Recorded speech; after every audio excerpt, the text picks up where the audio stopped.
Well, if it ain't the Blazing Sword and his merry crew. Mahavar? I can't believe you're still alive. Course I am. If you landlubbers can make it out of that sinking ship alive, ain't no reason an old sea dog like me wouldn't too. Yeah, but that wave hit hard. I'm glad to see you're okay. Sorry we put you in so much danger back there. All water under the bridge at this point. You helped make one of my life's dreams come true. The ship, on the other hand, she took a bit of a beating, though, I'll admit. Really? What happened to it? It looks fine to me on the outside. She's fine now, but she was in rough shape when I made it back here. Engine chamber gave up the ghost. Without a lot of options, I decided to talk to the head honcho of the Dark Wings and see if he could help at all. And wouldn't you know it, Crazy Fool sent over Renan engineers to help. Can you believe it? Renan? Yep. Said they came from Menancia. They were real professionals. Did what they needed to and didn't give me guff or anything. I was damn near floored. So they did the work themselves. Good on them. Well, they did a bang-up job, because she's better than ever now. Speaking of which, I take it she's why you're here? Yes. We need to get out on the ocean, and fast. When can we set sail? Give the man a minute to think it over, Alphen. He hasn't even said yes yet. It's all right, little lady. I'm a man of the sea. I'll gladly help. Hop aboard, folks.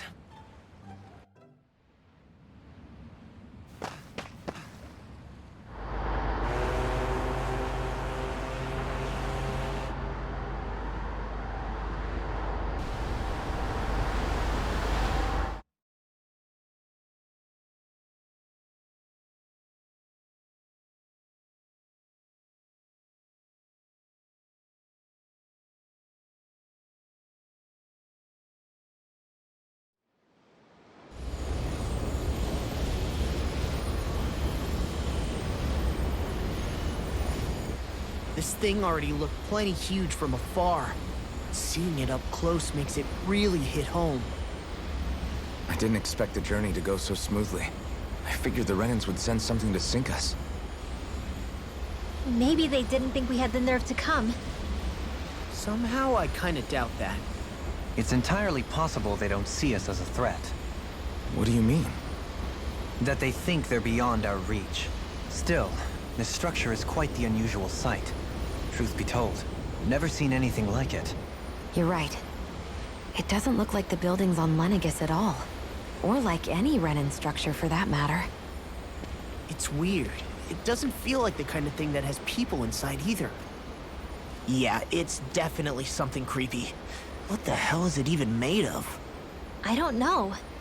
It's not mechanical or biological, but it's definitely alive in some way.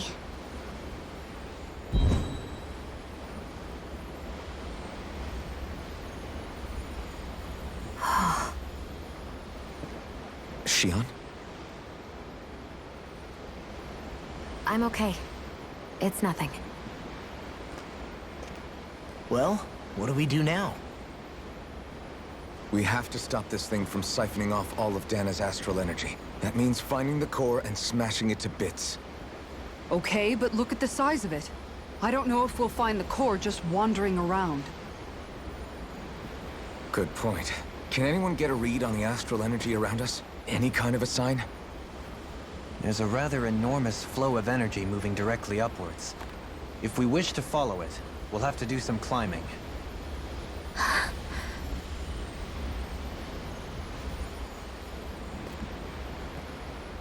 Rinwell?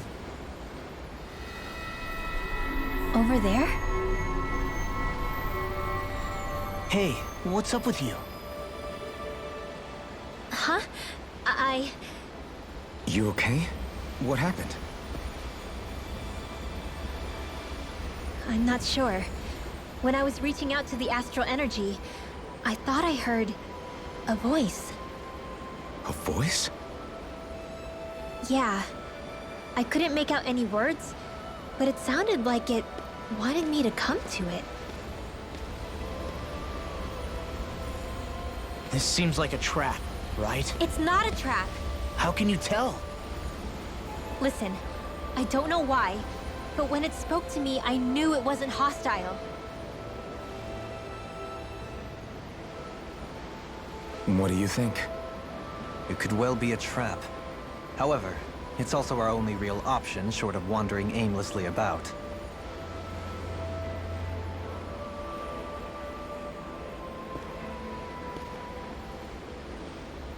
Let's trust Rinwell on this. You sure? Yeah.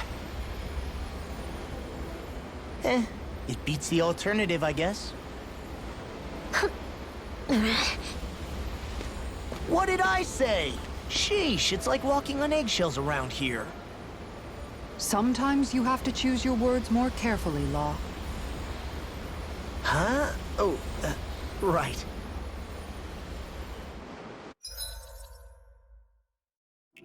It's noisy in here, isn't it? Things should calm down a little once we're through with this place. Optimistic as always.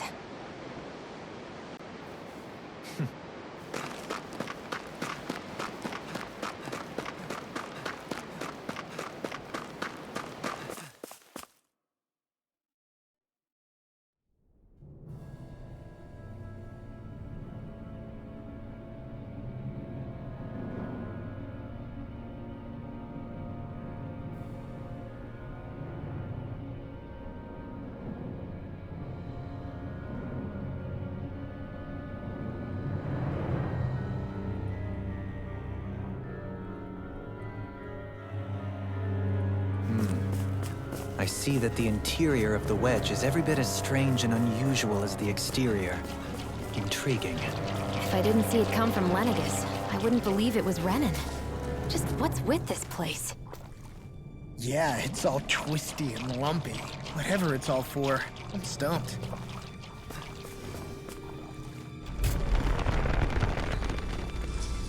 This is all Dana's astral energy. Are you saying the Renans are funneling it through here to send to Lenegis? Sure looks like it. We have to put a stop to it. Quickly.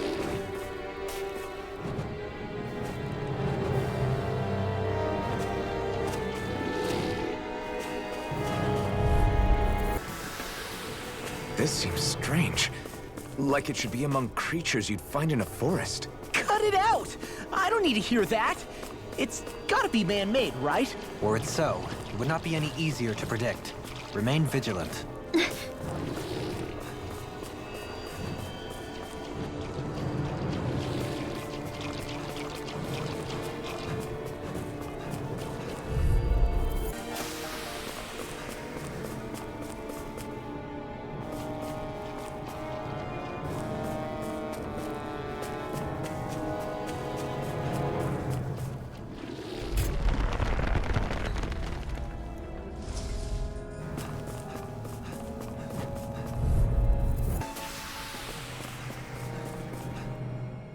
This place definitely isn't easy to navigate.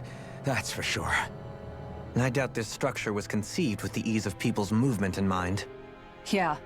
We've been seeing nothing but Zoogle nests.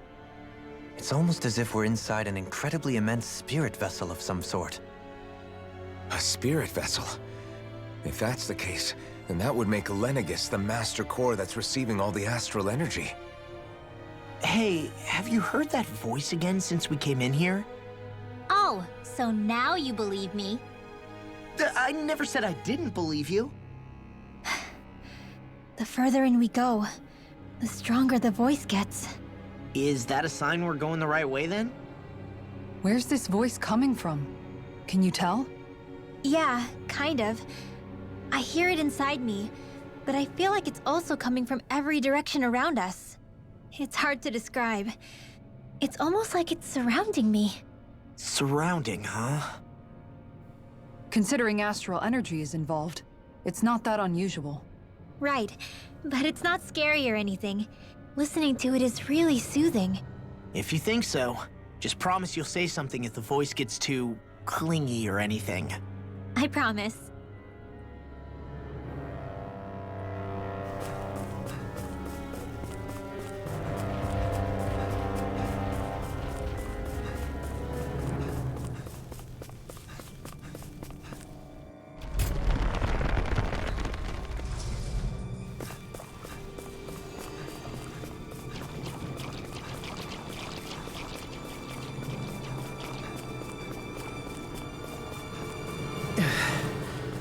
sure climbed up a long way, haven't we?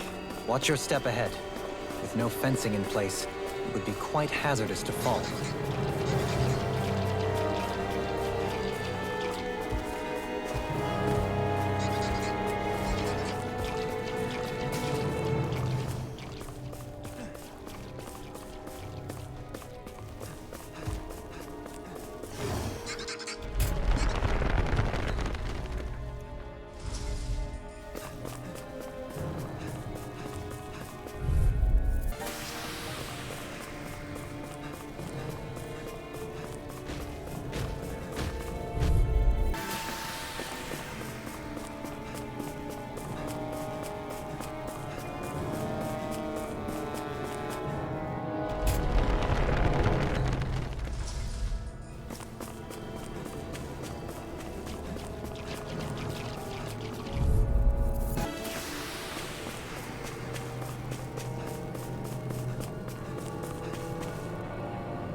Here?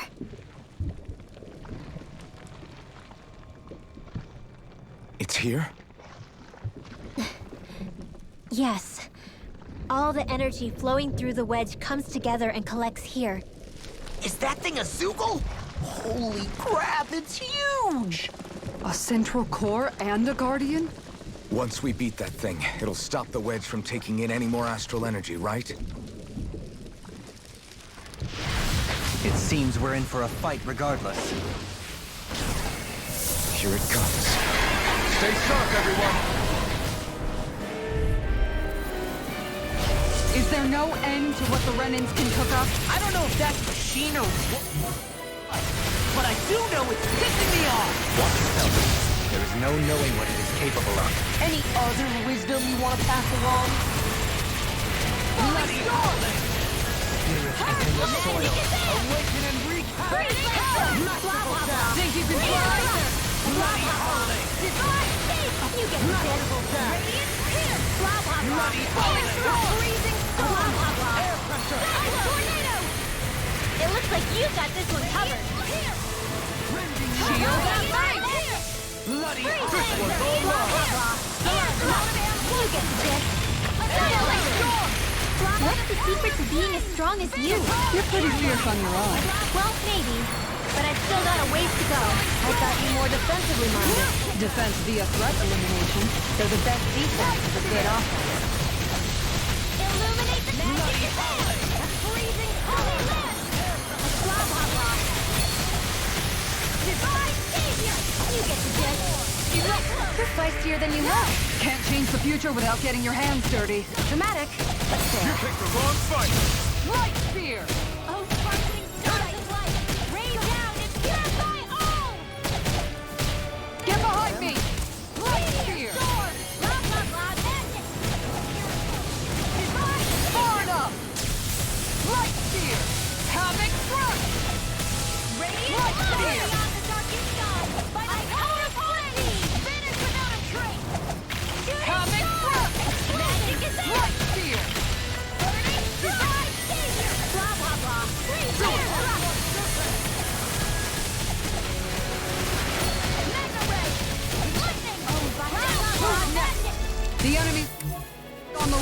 We've got him where we want him. It's time to end this battle. Right spear! I owe you one for that. Right spear! Nothing gets by me! Right spear! You get the gist. Sleep now. I'll bet Friendly blossom! Oh, sparkling stars of light. I'm ready. Rain down and purify. Frozen. Hammer!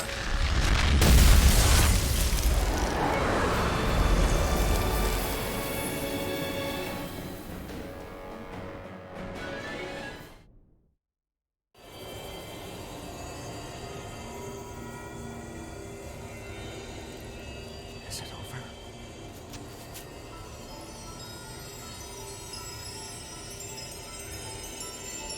What the hell is going on?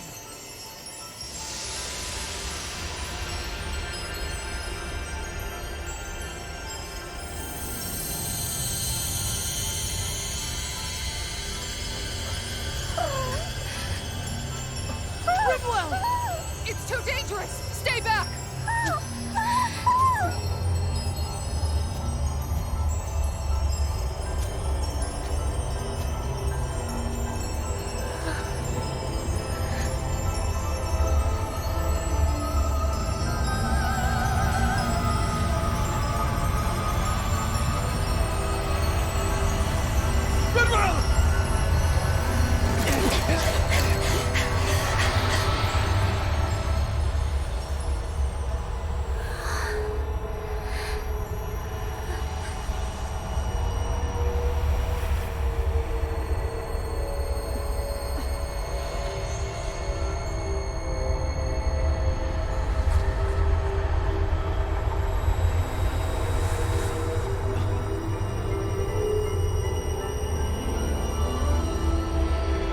What's going on here? Is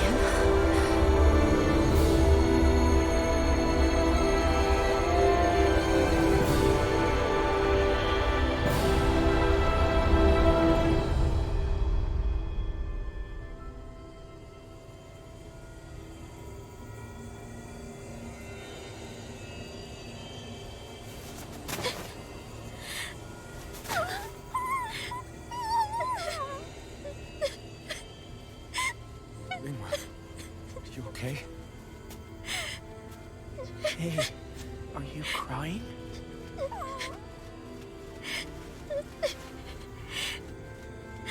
I'm not the only one.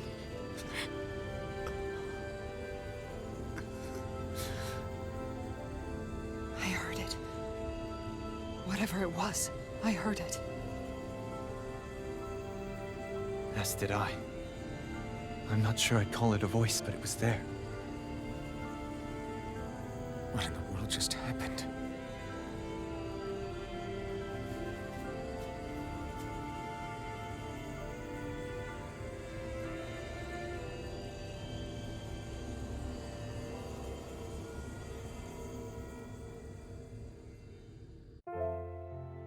That was Dana's astral energy we just encountered. And I think what we heard might have been its voice? You're saying astral energy has a mind of its own? I haven't the slightest idea. But do you remember what happened when we fought Balseph back in Calaglia? You mean when that fire monster came out of the spirit vessel? Exactly. There was such a huge overflow of astral energy, it caused a monster to spawn and take physical form. Maybe the same thing happened here, just with way more astral energy and a bigger monster. Does that mean if you gather enough astral energy, it can become sentient or take a physical form? That's what I'm guessing, but it's just speculation. Master cores are able to hold a lot more energy than a spirit vessel, but we still haven't seen anything like that happen in our dealings with them. That being said, there may be a mechanism of sorts inside Master Cores and spirit vessels that prevents such reactions. That fire monster. I remember how it only appeared after Balsef's spirit vessel broke. Then the reason Rinwell was able to sense all that astral energy earlier must have been because it was too much for that Zoogle to contain by itself. So, then where do you think the Zoogle went? All that energy and poof, it's gone. The Zoogle with it. Doesn't that sound weird to anyone? Indeed it does. However, in order for us to move our hypothesis forward, we will need to gather more evidence first. On that note, how are you holding up, Rinwell? I just can't work out why. Why the voice reached out to me first. Rinwell? I can't help but wonder if it's because of my heritage that I was the one to hear it. Sorry. That's a strange thing to think, isn't it? Anyway, we should get going, right? We need to make sure the energy flow has actually stopped.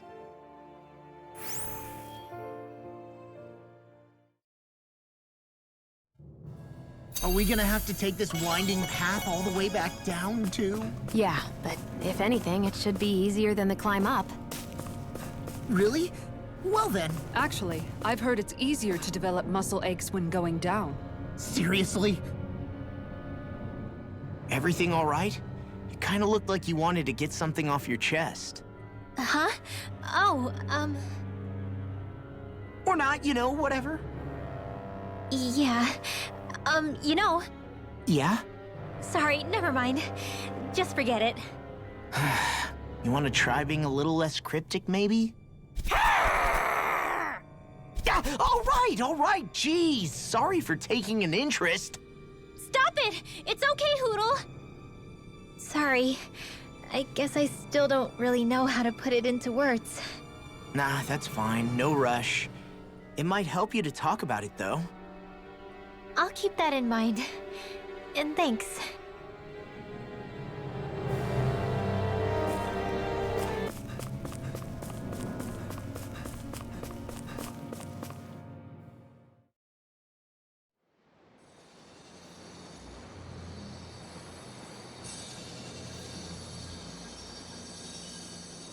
It looks like that beam of light has stopped.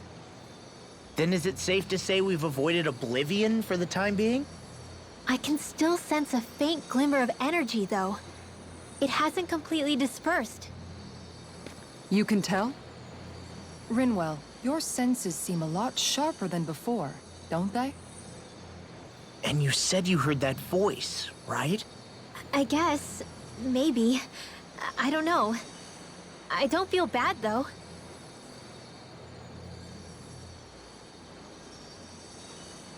If trace amounts, however small, do remain, then it leaves us no choice. We must destroy the entire structure. What do you suggest? We bring it down piece by piece? Once that's done, what do we do then?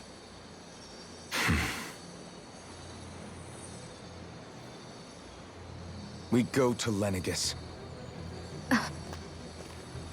Even if we could destroy the whole wedge like he suggested, it'd only buy us time. The fact they sent this thing down tells me they're not giving up this planet without a fight.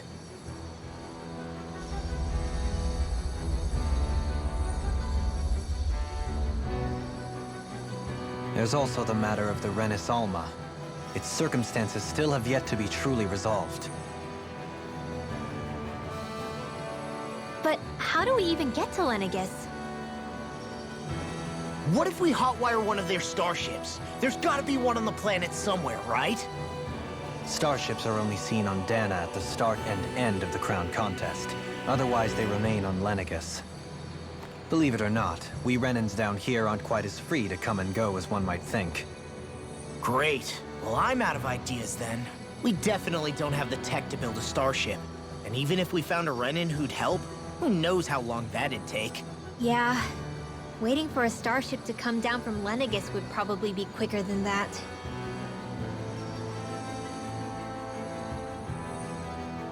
Wait. Alphen, when you came down from Lenegus, it had to have been in a starship of your own, right? Right. Oh, of course. You can't be serious. That was 300 years ago. There's no way it's still gonna work. But Alphen didn't wake up until a few years ago. That means it had to have still been functioning that whole time to keep his body preserved. Indeed. You wouldn't happen to remember where you landed, would you? My memories around where I parked are still a little hazy, but I do know that I woke up in Calaglia, so chances are it's still in the area.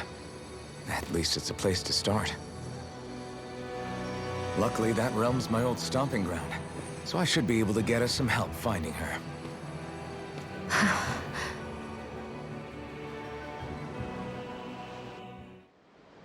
This is it. Yeah. As long as Lennigus stands there, there's no avoiding it. So what's this help in Calaglia you're planning to enlist? My buddy Nath. If anyone there knows something, I figure it's him. But first, we need to catch a boat and get back to the mainland.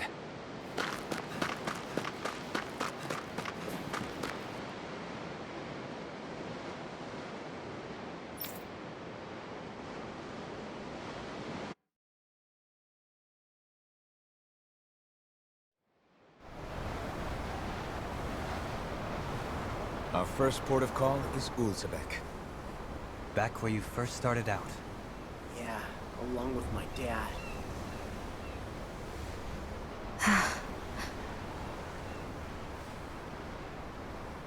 You okay? You don't look so good. I think I'm just a little seasick, that's all. Liar. Huh? You heard me. You've never been good at hiding your emotions, Shion. Excuse me? Just what do you... No. You're right. I'm sorry. Is it about Alphen? No. Not just him. Something you can't talk about? Rinwell, I'm not like the rest of you. Of course you are! No, I'm serious.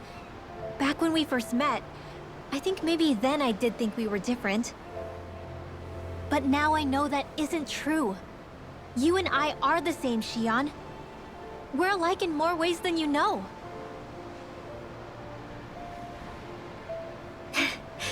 If any of us is different, it's me. I'm a Danon who can use magic. I may be the last. My family and I have been living in hiding as long as I can remember. Everyone has their own pain that can be hard for other people to understand. I saw the two of you talking and thought you could use a third wheel. So, here I am. Sorry. If anyone's the odd one out here, it's me. Believe me, you don't want to listen to my problems. Want me to go? I didn't say that. I get that you must have a lot circling around that head of yours. And that's okay. Whatever's worrying you right now, you're allowed to worry about it. And you don't have to talk about it if you don't want to. I know I'm not a Renin like you, or a mage like Rinwell. I'm not a sovereign, maiden, or lord. I'm just a Danon who used to be a slave. But regardless of all that, I'm here for you, Shion. That goes for me too. We all want to be there for you. Me and Hootle and even the boys. I promise. I mean, that is what friends are supposed to do, right? I said this to Alphen, and now I'll say it to you. You're not alone in this.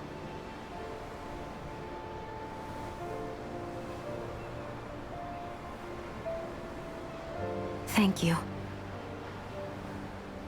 Rinwell. Kisara. And right on cue, I think I should make my way back and lie down for a bit. My battle with this ship continues. Yeah, I better head back too. We wouldn't want the guys thinking they're in charge. Can you imagine Law at the helm? Who knows what kind of trouble we'd get into?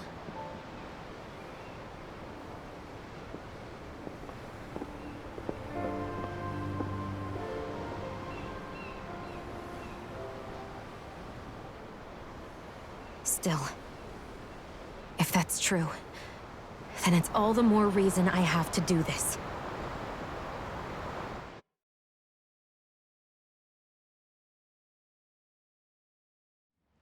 I think it's safe to rest here now. All right, something is definitely up with Shion. Yeah, something big by the looks of it. I've never seen her so serious. So, do you think we should say something to Alphen then? I was wondering the same thing myself, but then it occurred to me. Whatever this thing on her mind is, it's probably the last thing in the world she wants people to know about. If she's trying this hard to keep it secret, then it's not really our place to go telling people before she's ready. Yeah. I can't tell them. There's just no way I could, right? What am I supposed to do?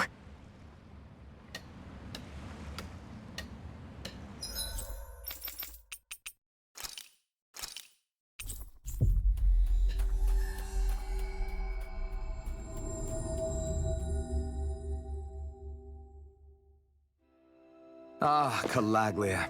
Feels like it's been ages. And wasn't Zephyr with us too? Dad. Hey, chin up. This is your hometown. Everyone around here looks so much happier than they used to. I'll say. It feels like an entirely different place.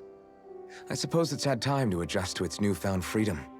Zephyr would have been so happy to see this. Yeah, he really would have. Especially if he knew Law was... Law? Something bothering you, Law? Nah, I'll be fine. It's just, you know. It still weighs on you, doesn't it? Running away back then. I abandoned my home. Then when I finally come back, it's been liberated. What's important is that it's free. I get that, I do. I just... I should have been here.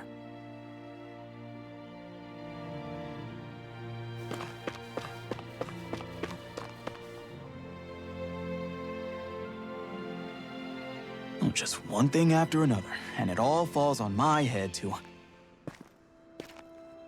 Hey, Nath. What? Can't you see I'm... Alphen? Looks like you have your hands full. As much as ever. As if I wasn't busy enough putting down the last remnants of Renan rule, I'm up to my ears in Danan disputes. And then, to top it all off, that thing had to come crashing down from out of the sky. Pretty sure we've heard this somewhere before. But enough about my problems. What can I help you with? Yeah, we're looking for an old Renan starship. You wouldn't happen to know any around these parts, would you? A starship? What do you need one of those for? To get to Lenegus. Lenegus? Are you out of your damn mind? Believe it or not, it wouldn't be the craziest thing we've done recently. Oh, I believe it. Well, either way, I'm afraid I haven't heard anything about a starship. Then do you have any historical records by chance? Sure, we've got stacks of old records.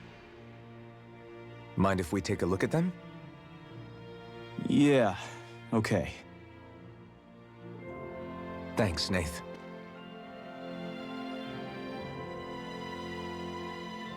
I read through all of the records, but I only found a single line that might point to what we're looking for. It mentions a rock that shot across the sky and landed past the mountains. The event was recorded just before the first Renan invasion. And you think that might be the starship? I don't know. There was nothing else in the records that came even close. It looked like it was someplace called Berg, but maybe I'm reading it wrong. Berg? That ring any bells for you? Yeah, that's one of the biggest volcanoes in Calaglia. I was just there recently, investigating a report of a meteor someone saw. Another meteor in the same area? Really? I wonder if it could have been one of those lights that shot out of the wedge. All the more reason to check it out. Can you tell us how to get there? The old Zion mine is up that way. One of the veins we abandoned connects to the volcano. Go ahead and use that. But you should be careful. Huh? I don't know if it has anything to do with the meteor. There's a giant Zoogle running riot in there. Never seen anything like it. A Zoogle, huh? Well, I turned back as soon as I caught sight of the thing, so I can't tell you much more. Just be real careful if you head out that way.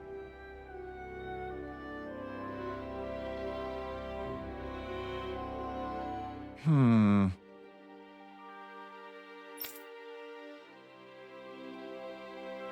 Hmm?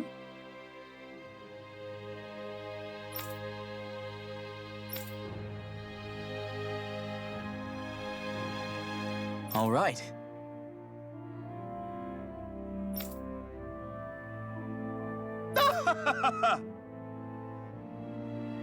Hmm? I guess...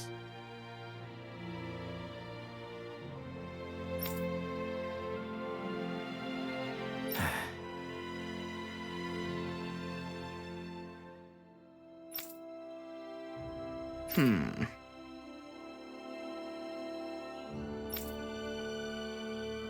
Hmm.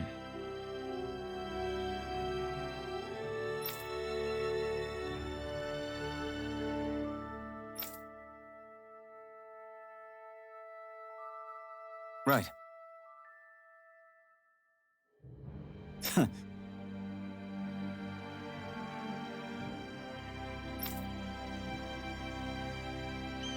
I didn't like the sound of that monster Nath was talking about one bit.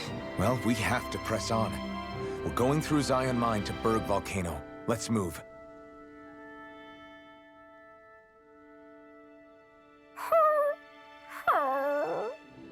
Everything okay with Hootle, Rinwell? He seems kinda out of spirits. It must be the heat getting to him. We don't get these kind of temperatures back in Cislodia. Galaglians born and raised here struggle with it too, so it's no surprise. Aha! So that's why his plumage is so white. He was born in a winter wonderland. Actually, Dan and owls absorb the astral energy of whatever land they're raised in. Where they're born doesn't affect their appearance at all. But that's not why he's white. The real reason is that he's still just a baby. Whoo! You mean their plumage changes color depending on where they grow up? Weird. And with all this traveling we've been doing, it wouldn't surprise me if his wings ended up looking like a colorful painting. I think he suits his snowy complexion. It'll feel strange to see him change. How awesome would it be if his head and wings were different colors, and his stomach and sides, like a map of our travels? Ow, lay off, will ya? So much for the heat making him docile. You've only yourself to blame for that one. Hootle takes pride in his appearance, you know. Fascinating. An appreciation of aesthetic beauty in an owlet so young. Dohalim, I think you've drawn his attention.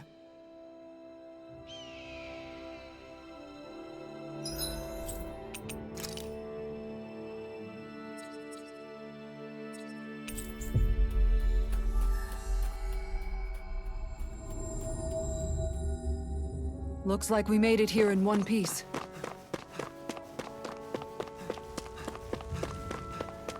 It's quite hot here.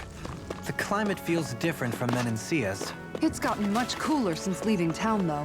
Does that mean eyes were burning holes in us?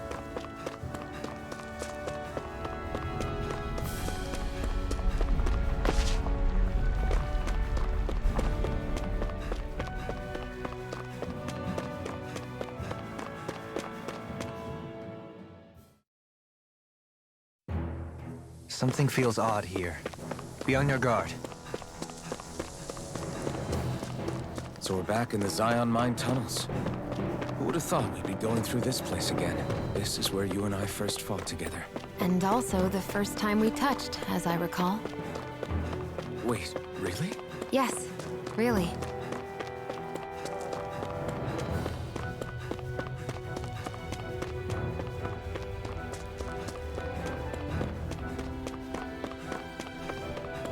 So this path is supposed to take us out to Berg Volcano?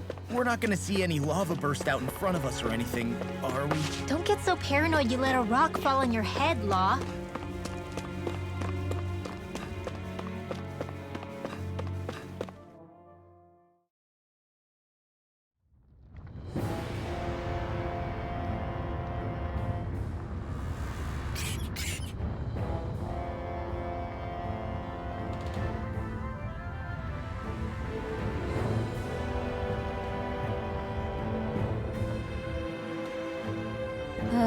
so hot.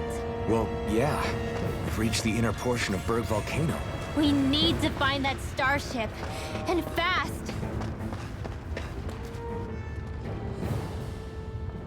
Huh.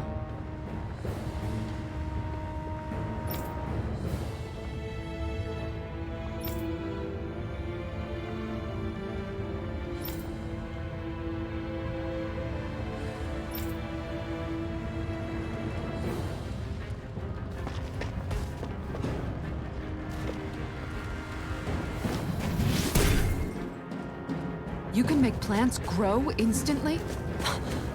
What if we use this for fruits and vegetables? I'd rather not be our party's fertilizer. Thank you very much.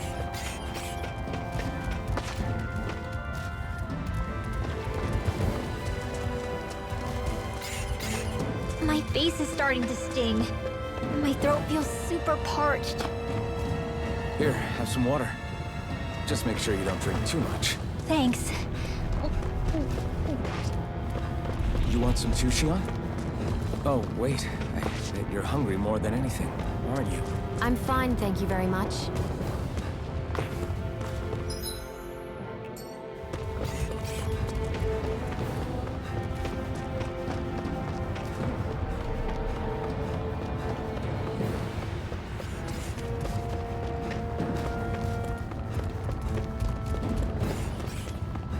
It's crazy to see rocks melt before our eyes. Watch where you're going, everyone. If you fall, there'll be nothing left of you. Exactly. So don't try anything funny. Especially you, Law. No pushing anyone, not even as a joke. I'm not a little kid!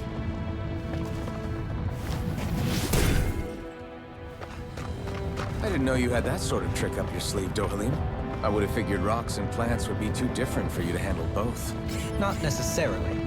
Both of them contain Earth astral energy. Luckily for me, this area is rich not only in fire energy, but Earth as well.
What the hell is that thing? Probably that monster Nath warned us about, if I had to guess. Do you think this might have been where one of those lights that shot out of the wedge landed? But why this location?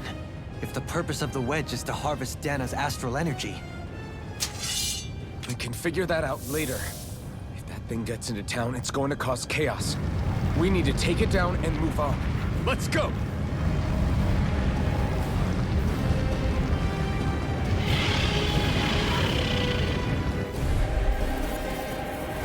This one's tough, but we have no choice. Let me know if you need healing. Here it comes! Focus! On your toes, everyone!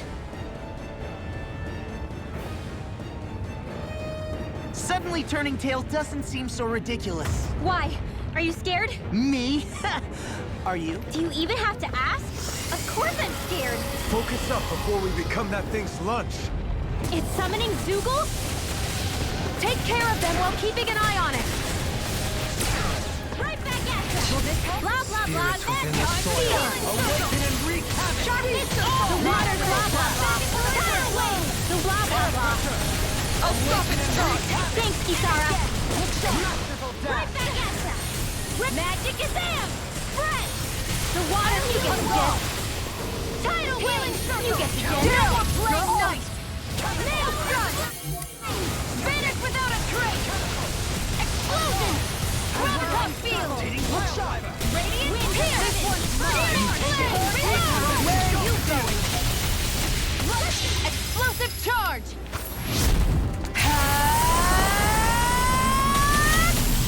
Spark! Radiant pierce! Think again! Inferno air thrust! Now there's something elusive deity! Soaring blood! Healing circle! Appreciate the help! Hurricane strike! Magic strike! Awaken and wreak havoc! Freeze laser! Will this help? Bloody howling! But I think you get the gist. Their arts were interrupted. Inferno! Make it red! Johalim! Light burst forth! Radiant Genesis! You don't mess around. Primed and ready! Going Certainly not. In here! I'll be the main of this one! Magic is in! Sharpness all! to help! Raging Lunar storm! You get the gist. Healing circle! Now, Deity! Can you take it? And just like that, I'm back in it. Start by holding the front line! No sooner said than done. Everlasting shot! The enemy's open. Healing circle! I owe you one for that! Deity! Sight! I'm ready! Inferno! Johalim! Light burst forth! Radiant Genesis!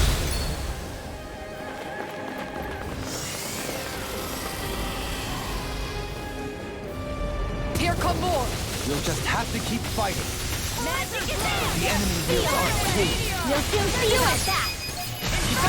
All yours, Kisara. We did it! Magnificently done. Like moths in a flame! You get the gist. Nail strike! The close one! Right back at ya! The close one! Gotcha! Right back at ya! Make it The red! close one! Alpin! Astral energy! Say no more. You have such an incredible technique! Brute force is nothing without elegance of form. I don't know if I'd say nothing. Close one!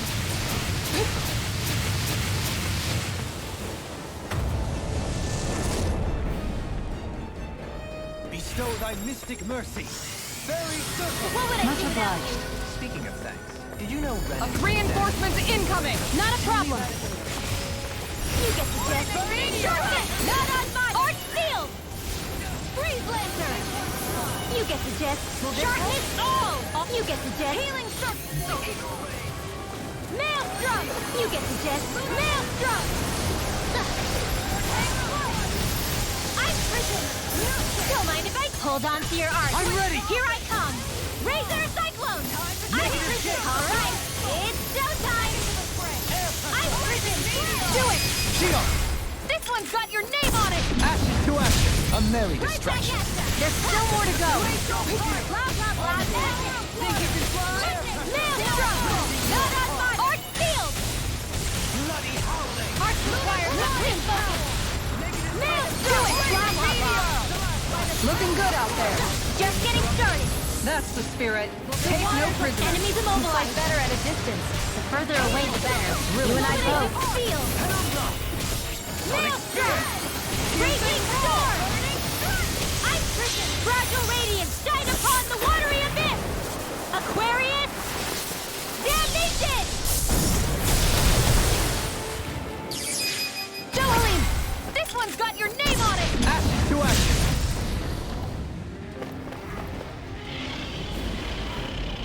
It's about to strike!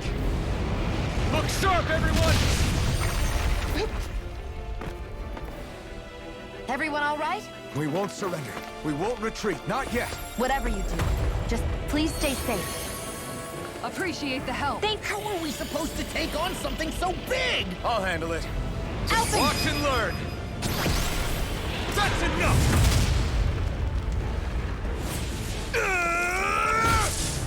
Go back down!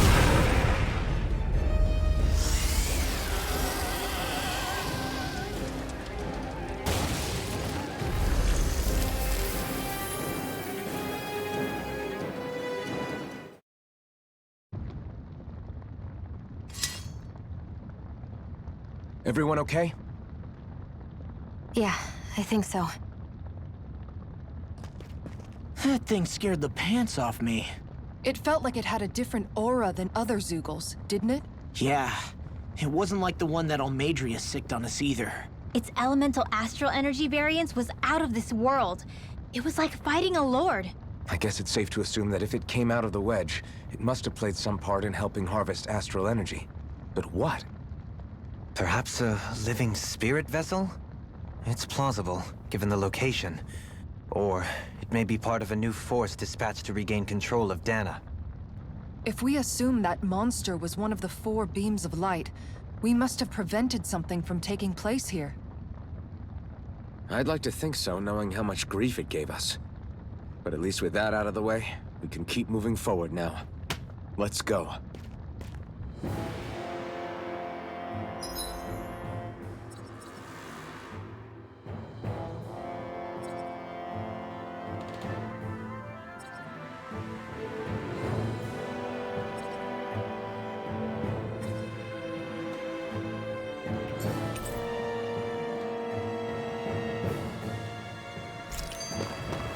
With this, I can become even stronger.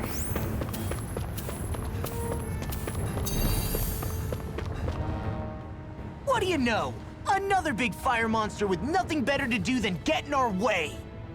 I wonder where the rest of those lights ended up landing. It looked like they were pretty scattered. Well, whatever they're after, let's just hope none of them are anywhere near a city. An ambush on civilians is the last thing we need. Well, no rest for the wicked, right? Though with 1 down and 3 to go, it sounds like our headache is just beginning. I thought you liked the opportunity to flex your muscles. Against those things? It's not like I have a death wish. Besides, we've already got our hands full saving the world. Dying stupidly won't be much help to the cause. Yeah, I guess I can't argue with that logic. Sorry.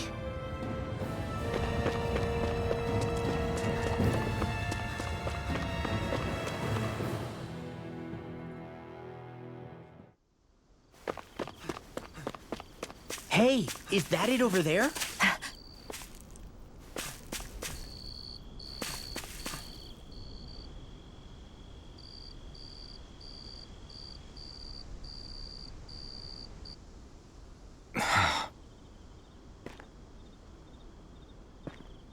Alphen? Did you remember something? No, but I have seen this starship before.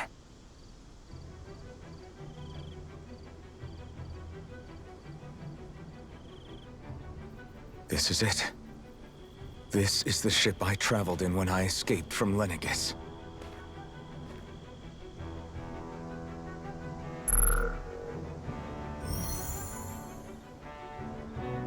Three centuries later, and it's no worse for wear. I'll take a look at the internals. Damn! I'm amazed it still works at all after all this time. The past meets the present.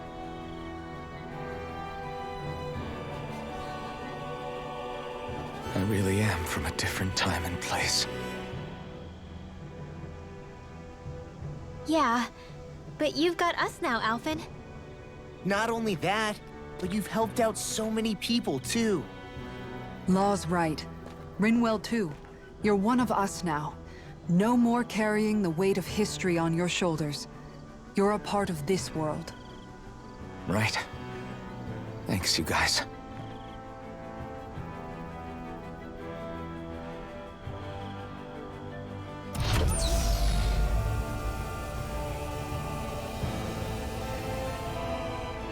How's it look? It should fly. All internal systems seem to be operating. However, considering how long it's remained inactive, I suspect it will take some time before it's ready for takeoff. How much time are we talking here? Starship mechanics are not what I'd call my forte, so I'd rather not hazard a guess. So we've just got to sit around here and wait? I'm terrible at waiting. That's because you're a child. Oh, but how about we use this time to prepare and gather supplies for the trip? Good idea. Who knows when we'll be back from Lenegis once we leave? We should prepare ourselves for every possible scenario before we go. Let's try not to stay away too long. I'd hate for anything to happen to the place while we're gone. Either we race ahead, or we take due precaution to ensure we have no regrets. I shall leave it up to you as to how we proceed, Alphen.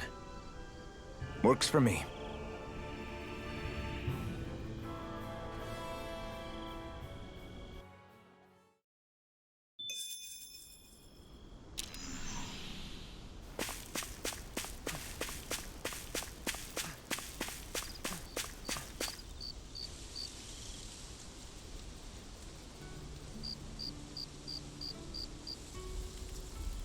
It's funny, isn't it?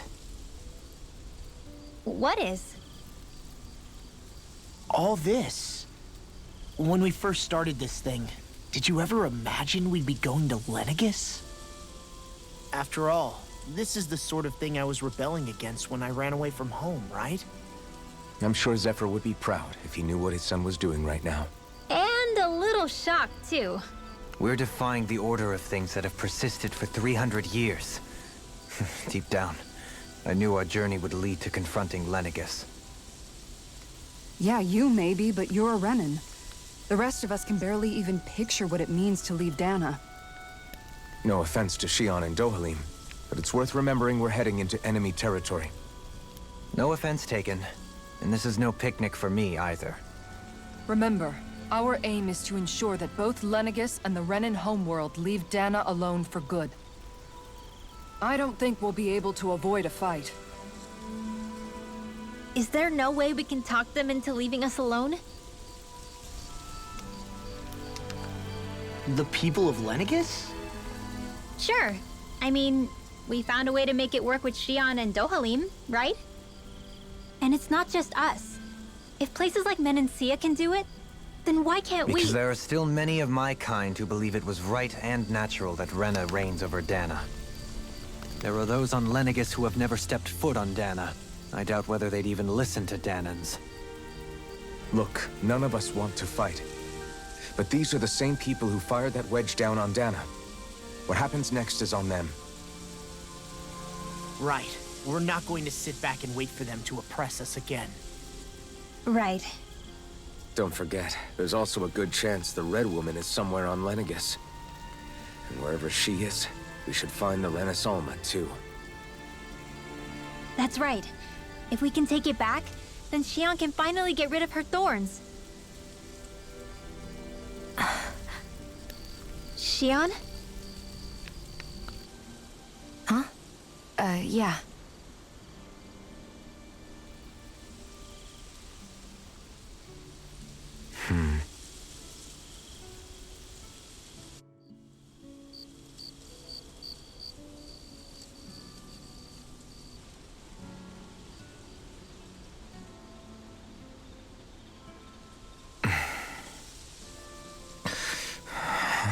Where? Shion?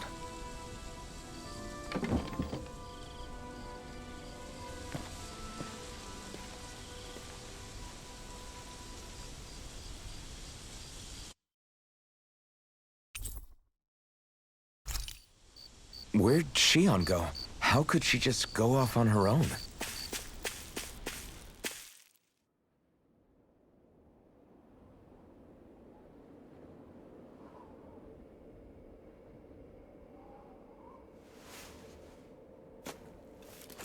Shion. Shion! It's your thorns? But why?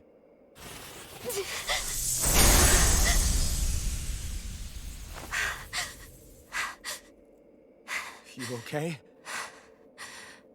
Just now, it looked like you used your maiden powers to suppress your thorns. You can really do that?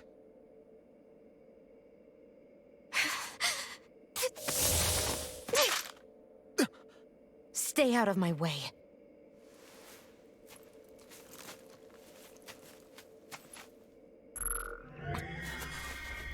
Wait a second. Are you planning to go alone? Shut up! Why would you do this? I told you to shut up!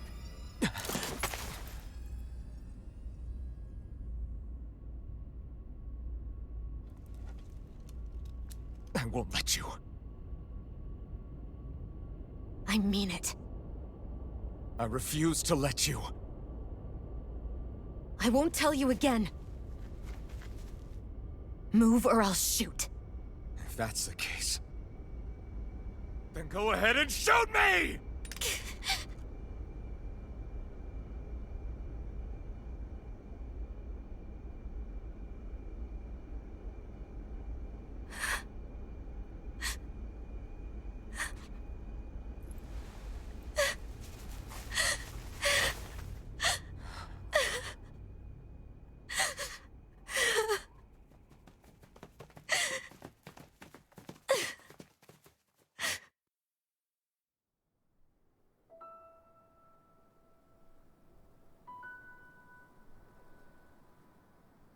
Do you remember back when I was stabbed? By Volron? Yeah. I thought for sure that he had killed you back there. That wasn't the first time. Huh? The first time was when I was only a child. After that, no matter how often, I just couldn't die. Couldn't die? So you're immortal? How's that even... I believe you, Xion. But tell me how...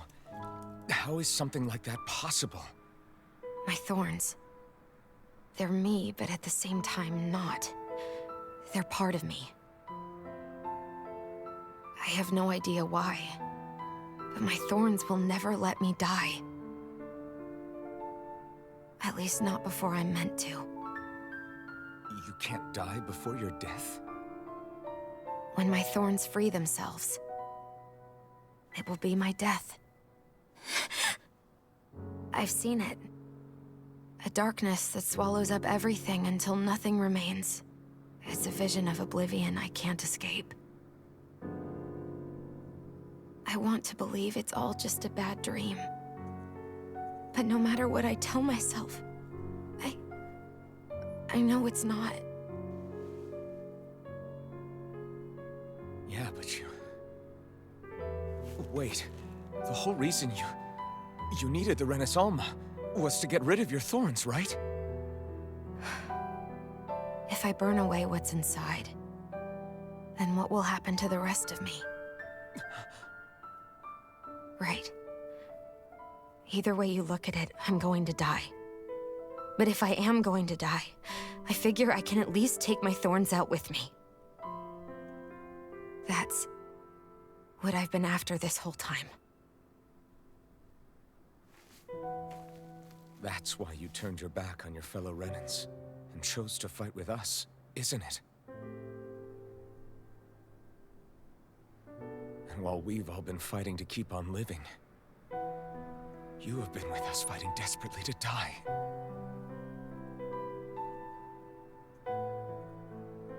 That was the plan.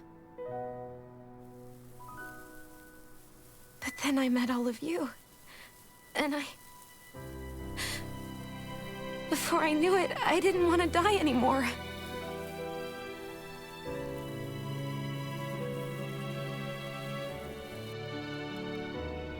Xion, don't lose hope yet. We'll find a way to save you. There's still time to.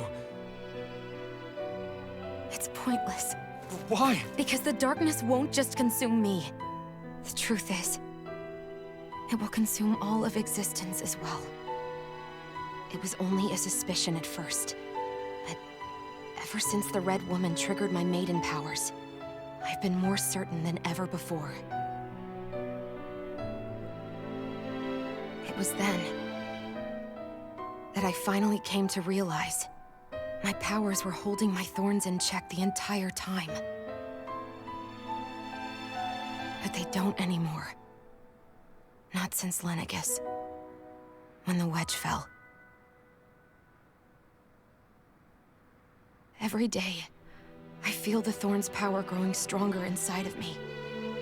Pretty soon, I won't be able to hold them back anymore. And when that happens, They will consume all existence.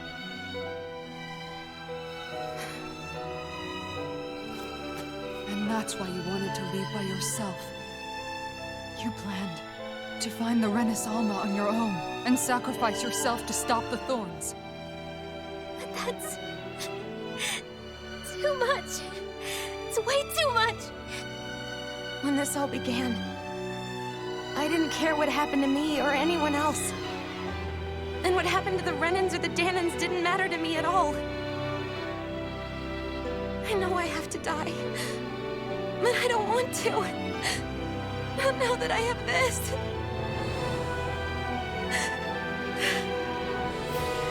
I wish we had never met. Then I wouldn't have to feel this way. Xion! Alvin? Living for the sake of dying is no better than being a slave. How can you endure this? Alvin. It's not fair. I don't care what anybody says. I won't let it happen. We can fight this. We'll fight until the end together. Isn't that what you said to me before?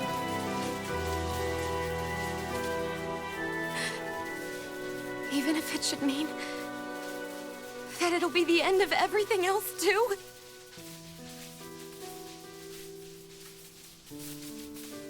Xion, what do you want? It's your decision, ultimately. But if you decide not to fight fate, I will. Even if I have to do it alone. No, you won't be alone. I'll fight as well. Count me in as well. I want to be a force for good, not hate. And me too. I meant it with all of my heart when I told you before. Neither of you are alone in this at all. You guys... And I, for one, don't believe this venture is without hope. Huh? Xion is the descendant of a maiden from 300 years ago. Given the circumstances, it seems very likely that those events have some connection to her thorns. The true nature of which, I imagine we will discover as we make our way to Lenegis and uncover the truth of what's unfolding here. I take it you mean we might find a way to get rid of her thorns and she'll live? It's certainly possible. Though I suspect the nature of the Sovereign is connected somehow. So be it. I've already lost everything I had once. And I won't let it happen again. Xion. No matter what happens from now on, we're right here with you. All of us are. You are not alone.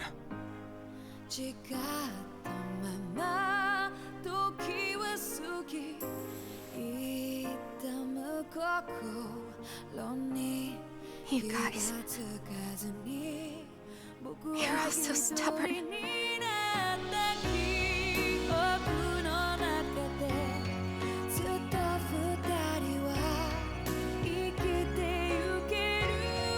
Thank you, everyone.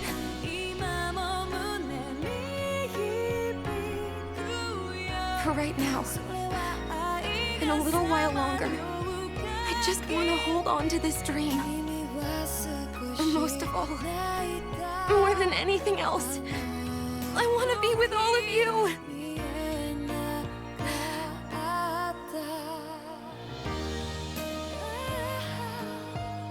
So let's go. On to Lenegis.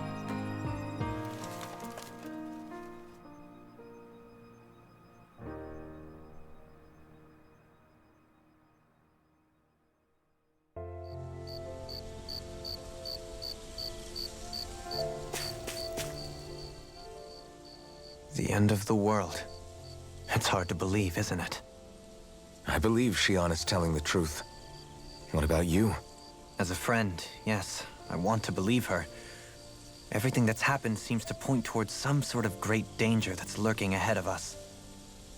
Still, it's hard to fathom something that could usher outright doom to the world. That those really are the stakes we face. No, I understand. Even Shion doesn't seem to know exactly what will happen to bring it all about. We have so many pieces of the puzzle in our hands, so many clues, yet the complete picture eludes us. So where do her thorns fit in then? Well, I imagine they must sit at the very center of it all. You remember the voice we all heard while we were inside the wedge, don't you? Yeah, I remember. It was the will of Dana's astral energy come to life. Or that's what we all thought. Right. And from that, we're able to hypothesize how vast concentrations of astral energy can become sentient. Let's return to when we found Shion in Pelegion.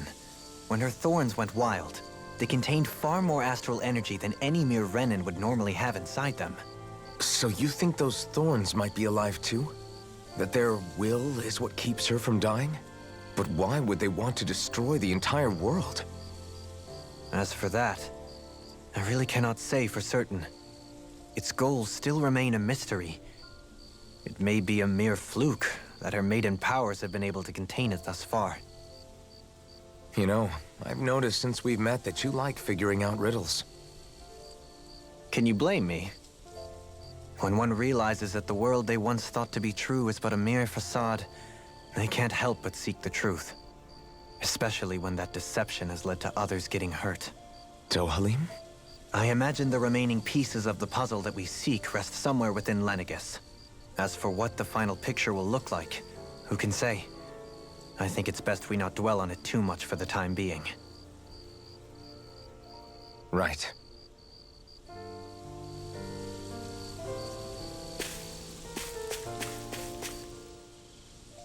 How you holding up? Who, me? Yes, you. You took a hit from those thorns again, didn't you? Oh, that? That was nothing. Compared to what Shion's going through, you mean? Still, even if you yourself might be willing to endure that kind of pain, that doesn't mean Shion wants to have to see you get hurt by her thorns, you know? Yeah, I know. I'll be careful. Shion doesn't know how lucky she is to have you around, you know? Dashing in to save her at the last minute. Yeah, very funny. I'm being serious. You went up and held her close like you still had that mask on, and you didn't even bat an eye. She really needed that. That's what I mean when I said you saved her. Just like you did with the rest of us. I just want for Shion what we all have. The ability to touch someone without the fear of killing them. Those thorns have robbed her of the kind of everyday things we all take for granted. And it's not right. You can say that again.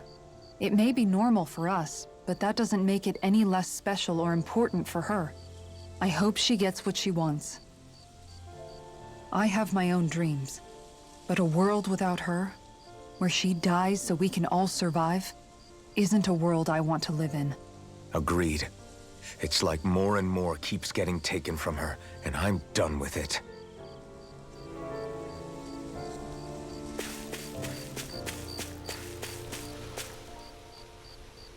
Can't sleep? After everything we just heard, how could I? Fair enough. Shion's had to deal with so much on her own. Even when we were all laughing and celebrating, she just kept quiet and didn't say anything. I thought she was keeping her distance because of her thorns. That it was because she didn't want to hurt anybody by getting too close. I just figured that that was the type of person she was, you know? But it turned out to be none of that. All this time, she felt like she had to die and sacrifice herself for the greater good. But even then, she didn't think she could say anything to us about it. I know. She was so alone this entire time. How could I call her a friend and yet be so completely blind to everything she was going through? I'm sure it made her happy, knowing you were there for her. You really think so? Yeah, I do. If she didn't think of us as friends, I don't think she could have ever opened up to us like that. You were a good friend to her before, and you'll be an even better one now. Yeah, I really hope so. I want to be the best I can for her.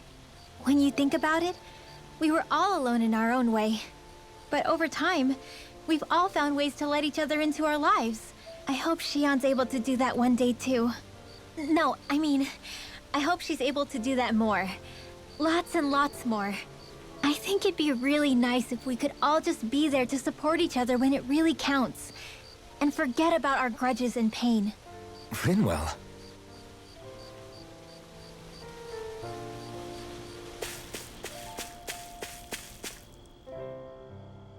Did you know?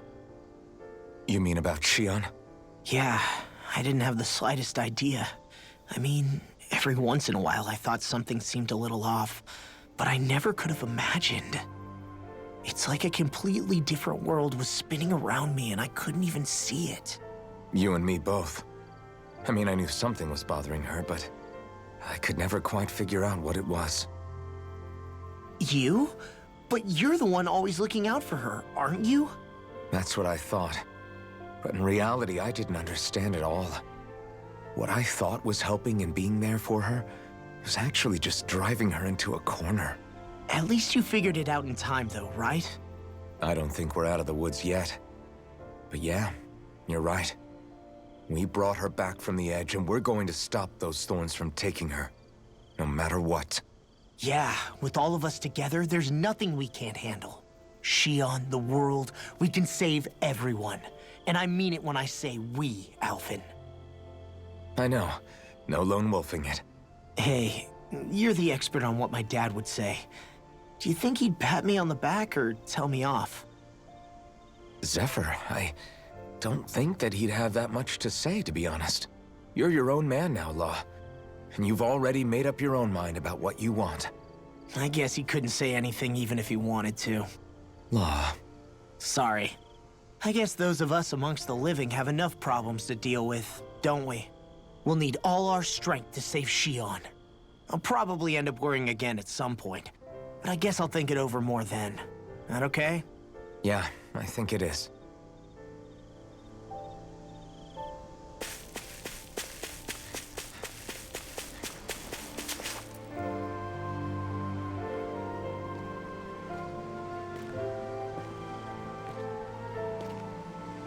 Hey, you doing all right? I seem to cause nothing but worry. As much as I try to look like I have things under control, everyone still worries about me. You're not the only one.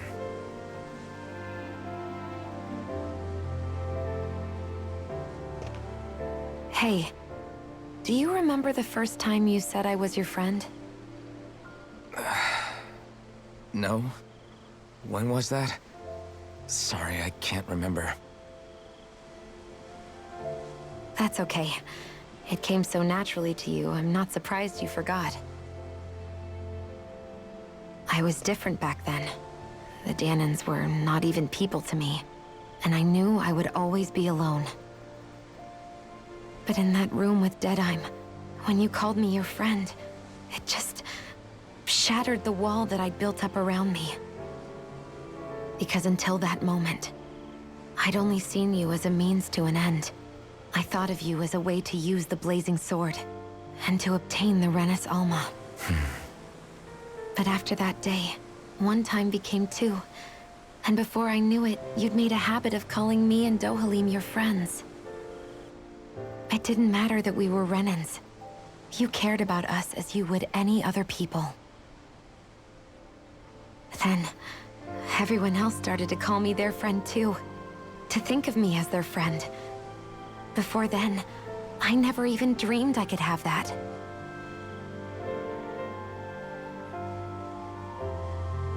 I didn't want to die and lose you all. But I also didn't want to live if it meant you would all die in my place. Shion. But then, I realized I'd only really been thinking of myself that entire time. After saying how I felt, and hearing what you all had to say, I finally understood that.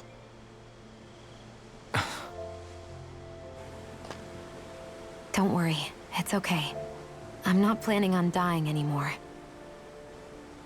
I've met too many people along the way who I truly care about to give in now. So I'll fight.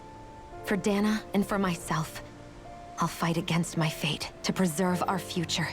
And I'll win, come hell or high water. I don't know how we're going to do it, but I won't let the world end because of me.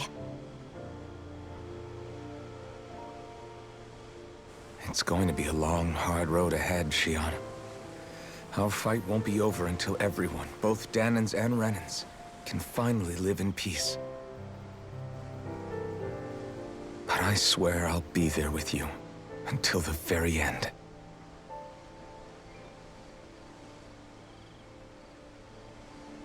Thank you. Remember what we learned back in Calaglia? There's no wall so high that we can't break it down. Yeah, I think you may be right about that.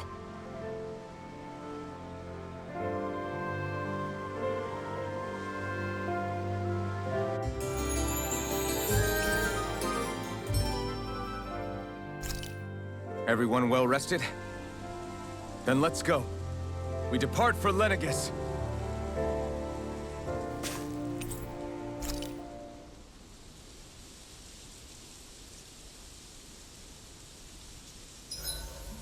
Huh? Why are you staring at me?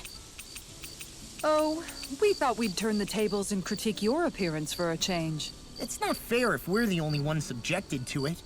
What? Did you guys hear? Apparently, she found that dress of hers in some old ruins. Alphen, we haven't heard from you yet. Would you care to tell us your verdict? Sure, I guess. To be honest, when I first saw Shion in that dress, I Quit it! was absolutely captivated. All right, I think that's enough fun for one day.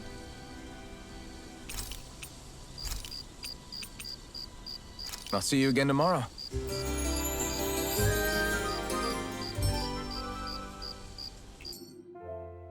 All right, guys. Ready to go?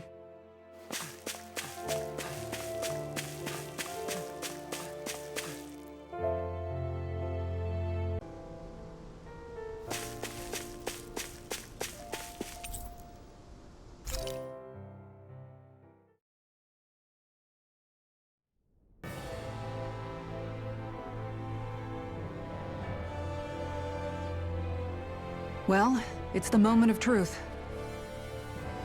This lady better hold together once we're up in the air. Law, don't say that! You're going to jinx us! Speaking of which, Alphen, this bucket of bolts got a name? A name? You know, I'm not sure she ever had one. I never really thought about it. Well, after all the trouble we went through to find her, we should give her one, right? I was thinking something like... Fall Knights. Huh? It means owl in the ancient tongue. Literally, the one drawn to the skies.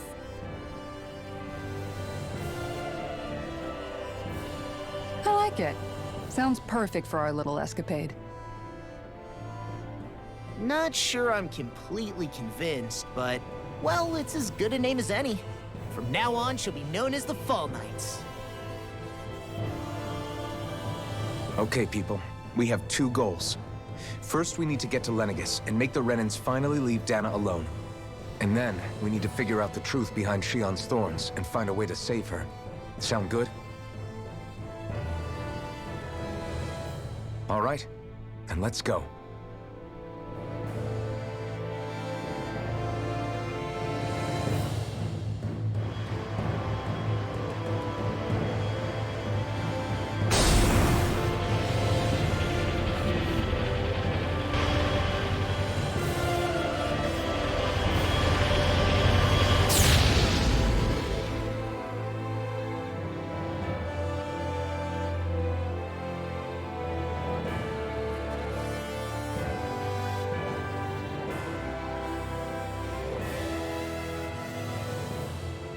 You know, I can still hardly believe it. Believe what? I mean, just look at it. The whole of existence, crammed inside a tiny frame. Now that you mention it, I guess you're right. It does look more like a painting than a living, breathing world. From up here, all the struggles we've been through feel so insignificant. Nothing like realizing how small you are to put everything into perspective. Kinda makes the differences between the Renans and the Danans feel pretty small too, huh? How much longer until we reach Lenegis? There are better ways to use your time than napping. We should take a moment to familiarize ourselves with the facilities on board before arrival. Good idea. The starship may end up serving as our base of operations once we're down there. Think you'll be all right with the controls? You mean the one set to automatic pilot? I dare say I'll manage. I'm basically just here to supervise. In that case, she's all yours. Everything okay, Shion? You seem a little different. Different? Like in a bad way different? No, not at all. You seem more driven lately, like you found a zest for life. It suits you.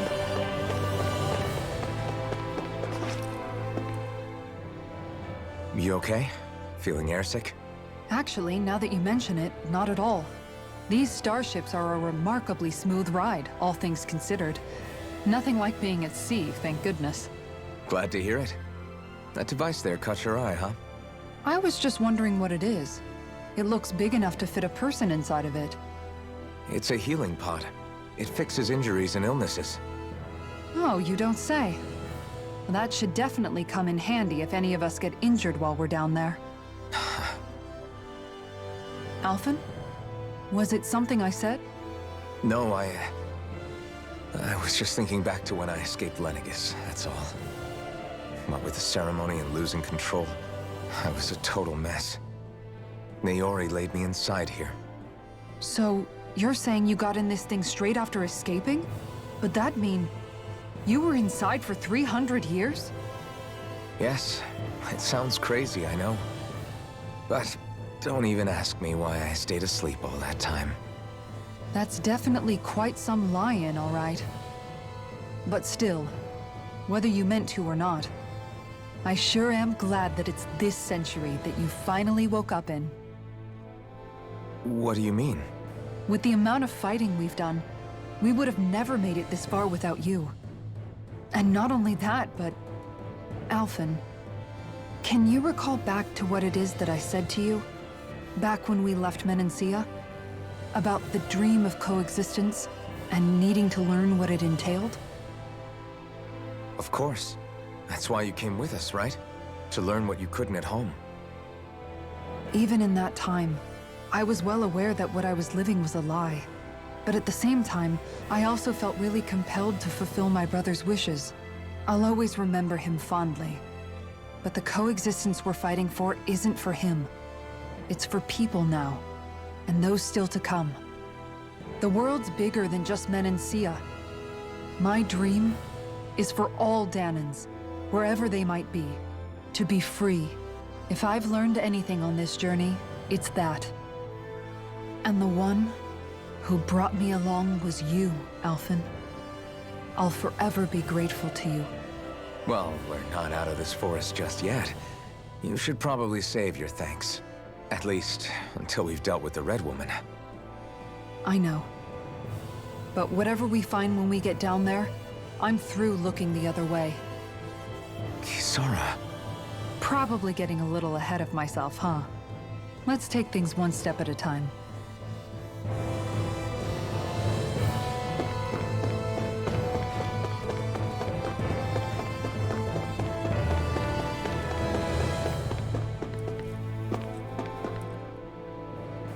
Hey, Alphen, listen to this! So Law and I were just talking and... Hey, shut up! What's got Law all flustered?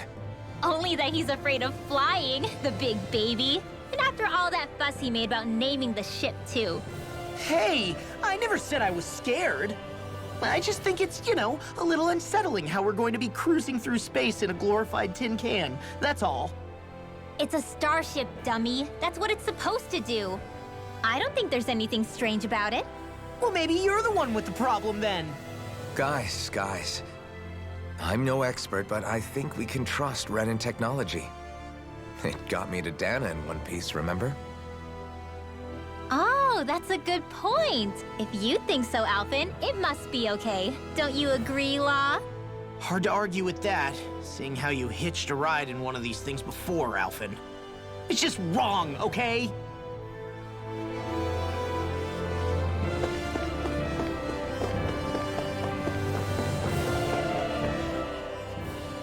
We'll be going to Lenegus soon.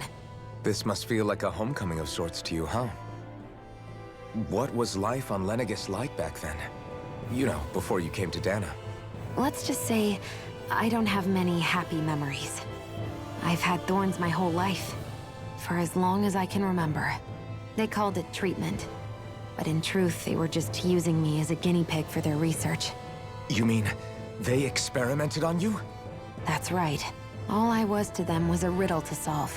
They poked and prodded me, trying to figure out what triggered my thorns or changed the form they took. Day in and day out, every single day, one test after another. I'm still surprised they didn't try to dissect me. The look they gave me whenever one of them touched my skin. How could I forget it? Reeling from the pain, like I was a monster or something. Some existence, huh? A blight on any I touched. Helplessly complicit in their pain. I thought things couldn't get any worse, but then they did. I started to have nightmares, visions of the coming apocalypse. Is it any wonder I lacked a cheery disposition? Unable to so much as touch another soul. Loneliness was my best friend. Sure, I survived, but with the knowledge that one day I'd be swallowed up by oblivion. And that's when it hit me. If I was going to die, then it should mean something. If I have to sacrifice myself to save the world, so be it. I'm sorry. I didn't mean to make you relive that. No, it's fine.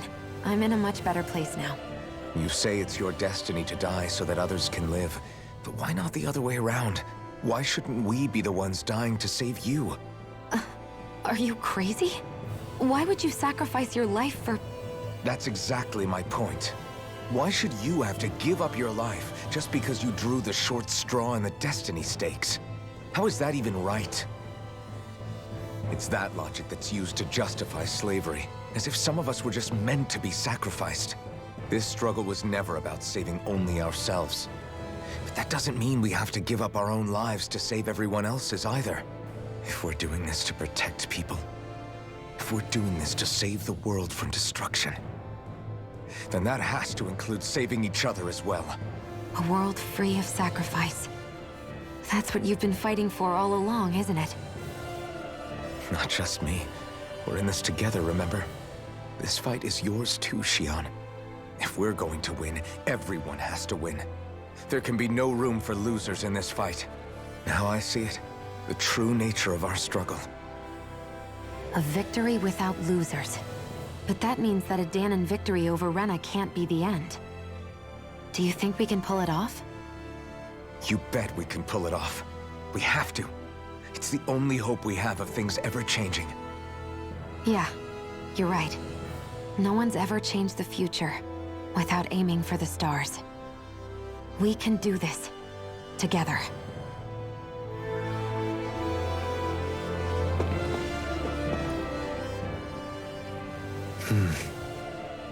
Is something wrong?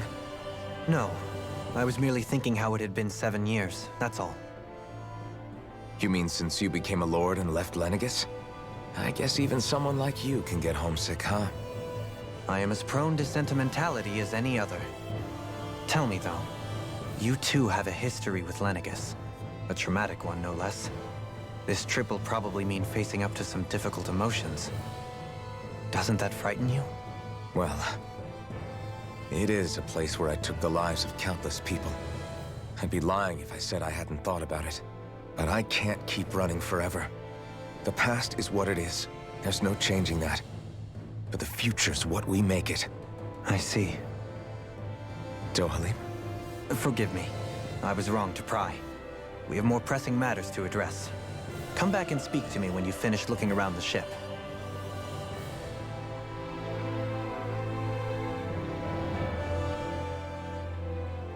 Is everyone about ready? We'll soon be making preparations to land. Before we do that, just what exactly should we expect when we get down there? Kisara has a point. Now that I think of it, I don't know the first thing about Lenegis. I'd like to hear more too. It's been centuries since I was last there, and they didn't exactly give me the grand tour. Very well. First and foremost, Lenegis was the base of operations in charge of the crown contest on Dana. Of course, it also happens to be a city in its own right, complete with its own independent society. Its social structure is based on a strict hierarchy. Put simply, the strength of an individual's astral arts carries great weight.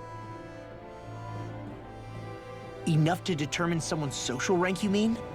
But astral arts are innate, right? So people's positions are fixed at birth. They can be honed with the right training, and there are admittedly other factors at play. But yes, that's basically the gist.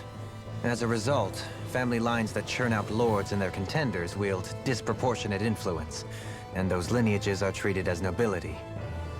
Those capable of only weak astral arts are effectively an underclass, denied the right to descend to Dana even if they wanted to. Still, even the lowest rung on the Renin ladder is considered superior to being a Danan. Keep that in mind down there. Thanks for the warning. As a lord, Dohalim must have been pretty high up in the pecking order, right? What about you, Shion? Come on, you've seen her skill with astral arts. You really need to ask? Fair point. On arts alone, you're right. I'd have been sitting pretty. But you're forgetting my thorns. They weren't exactly an invitation to high society. Sorry. No, it's fine. It's refreshing to be around someone who says what they're thinking. Life's less complicated that way.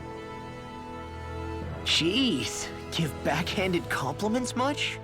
Wait a second. Are you? He is!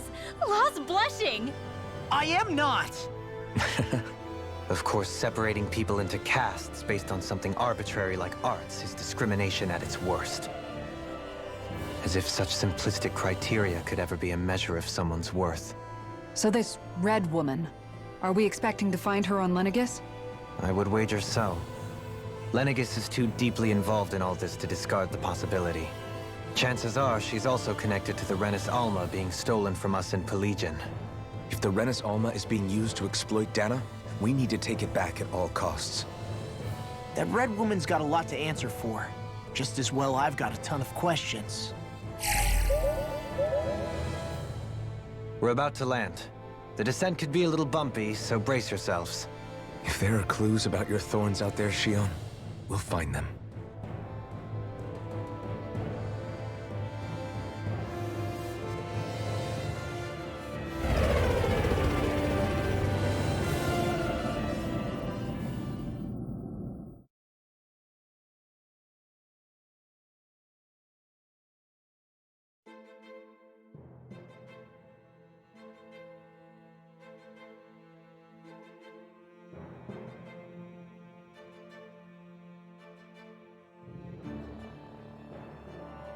There's no one here.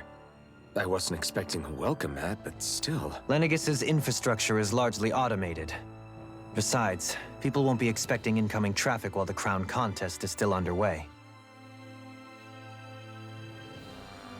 Do you think anyone realizes that we're here? We may not have received a royal welcome, but I doubt our entrance went unnoticed. Don't let your guard down.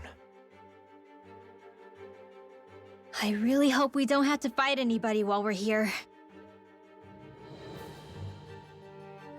So now what? We've come all this way on a hunch that this red woman is here, right? And if we're lucky, the Renis Alma too. Any idea where we should start looking? There is an area of the city that is accessible only to the Sovereigns, known as the Forbidden Zone. That seems as good a place as any for us to start. Forbidden? What are they hiding? I don't know, hence my desire to find out. Fortunately, we just so happen to have a Sovereign in our midst. In any case, changing the shape of a huge structure such as Lenegis would have required an immense source of power. Then you think that source might have been the Renis Alma? Precisely. Alphen said that he remembered the Renis Alma being used in the spirit channeling ceremony 3 centuries ago.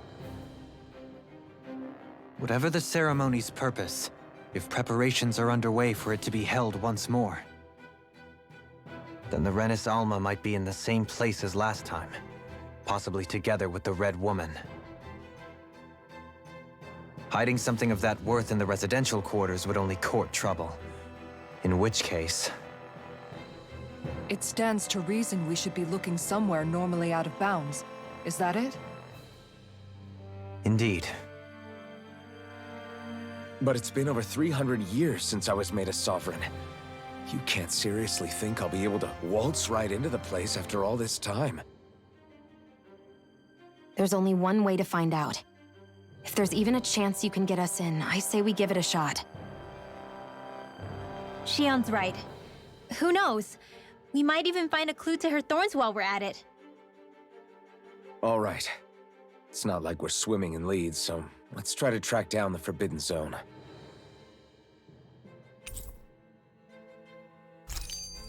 Beyond that wall lies a city full of Renins. The capital city where Shion and Dohalim used to live, no less. Who knows what we'll find on the other side? Thinking about what could be lurking out here is giving me the heebie-jeebies. For such a loudmouth, you sure can be a worrywart at times. Oh, I'm sorry. How stupid of me for wanting us to stay safe. Would you two children stop squabbling? Or do you want everyone to know we're here? So how many Renins actually live in this place? I couldn't tell you exactly, though not as many as you might expect. Machines and Zeugles take care of most of the city's basic functions. There's Zeugles out here too, huh? Sounds like we can't afford to let our guard down after all.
What in the world? This being Renin territory, I was prepared for a lot of things to look different. But this is a bit more than I anticipated. The very foundations of the city have shifted. What could have caused this?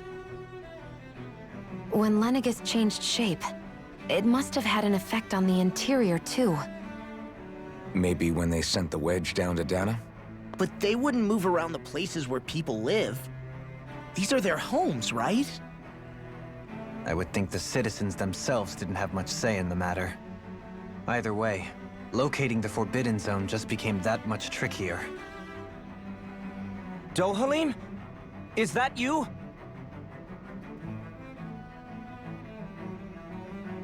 Avakir, I'm glad to see you're well.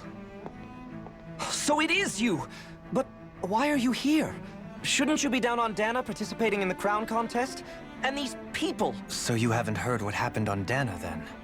Heard what? Someone you know? An old friend. Hey, Dohalim, don't tell me you've started keeping company with... They're with me. More importantly, what's happened here? I'm really not sure. The city's foundations began to shift without warning, and now everything looks like this. We're all waiting for the Sovereign to tell us what's happening, but so far... Avakir, listen to me. We're looking for the Forbidden Zone. Do you have any idea where we might find it? The Forbidden Zone? What business could you possibly have there? Trust me. The less you know, the better. You're just the same as ever. I wish I could help, but what with the changed topography, I can barely locate my own home. Let alone the Forbidden Zone. Very well. It looks like we'll have to find the way there ourselves. Have you seen Faria yet? No. I see. Well, nothing much has changed with her. If anything, she's probably even more... I can well imagine. Why did you come back? You know it can only result in pain for you both. I've no doubt of that. You really are the same as ever. Fine, I understand. Just don't say I didn't warn you. And take care of yourself, okay, Do?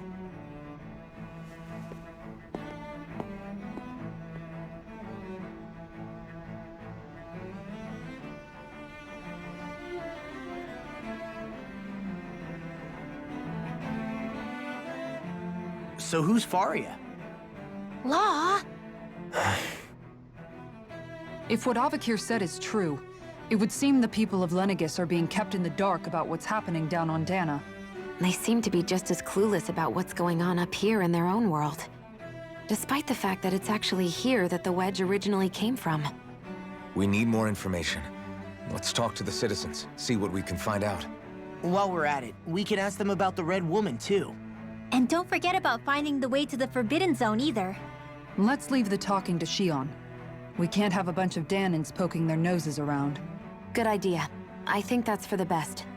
I shall assist. You sure? Being a lord on Lenegis has its advantages. Right. Then we'll leave it to you two. The Danans among us should probably keep our heads down. What if people freak out? I shall explain it away by saying I'm leading you. What are we, dogs? What could be so important? It's worth destroying people's livelihoods and homes in the process. It's just... unbelievable. Uprooting an entire city as if it were mere building blocks. Someone's got an awful lot of questions to answer.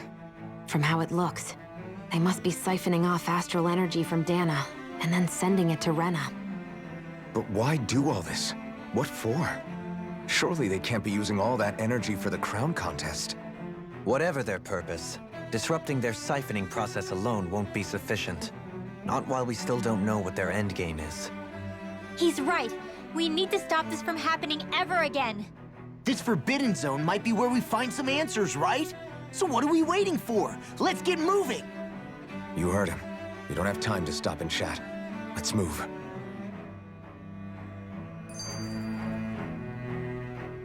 So, I've been wondering, do you think when Lenegis was built, it was even made with people living here in mind? What do you mean? Well, none of this happened by coincidence, right? They must have designed it to transform like this. But then, if they knew people were going to live here, you'd think they would have taken that into consideration, to avoid all this chaos. Ordinarily, yes. You'd think so. Trust me, as far as we were concerned, Lenegis was our home, nothing more. No one knew about all this. It makes you wonder whether the city was just built on as an afterthought. But if so, to what exactly? Sorry. That probably sounded weird, huh? Not at all. Sometimes it takes an outsider's eye to help you notice what you've been missing all along. This place is a mystery, that's for sure. Something tells me we'll find answers where we're going, though. Yeah, you're right, Shion. I'm sure we will.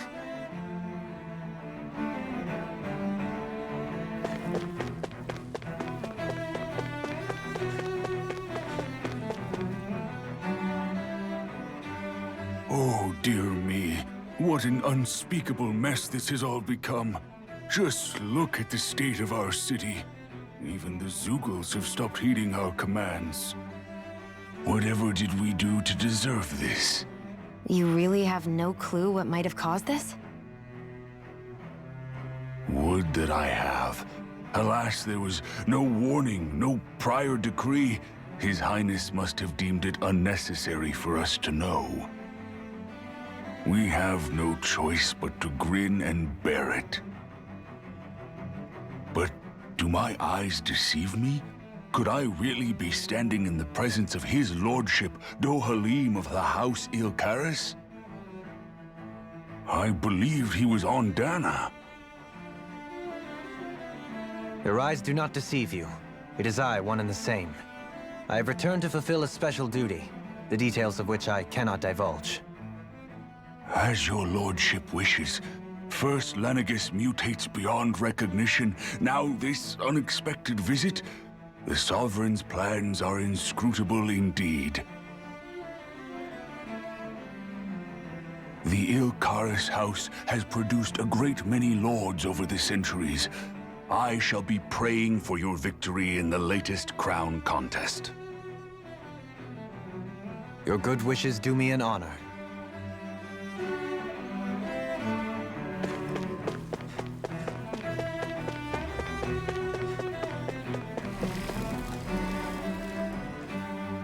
Your lordship! Oh, what a great honor it is to finally meet you. I descended to Dana during the last crown contest also. Alas, when the contender I was backing failed to clinch the title, I returned. I witnessed the deaths of so many slaves. Indeed. Sorry to interrupt, but we're looking for a woman dressed all in red. Have you seen anyone of that description? All red, eh? No, I can't say I remember anyone like that. I imagine she'd stand out somewhat, too.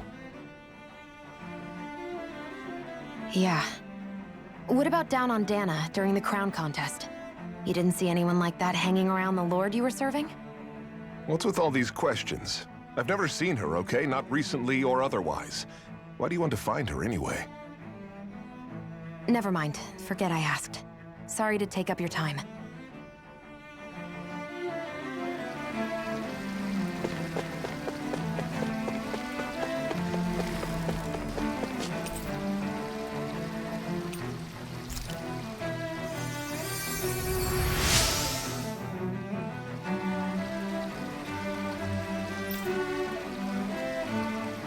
Everything will be okay now.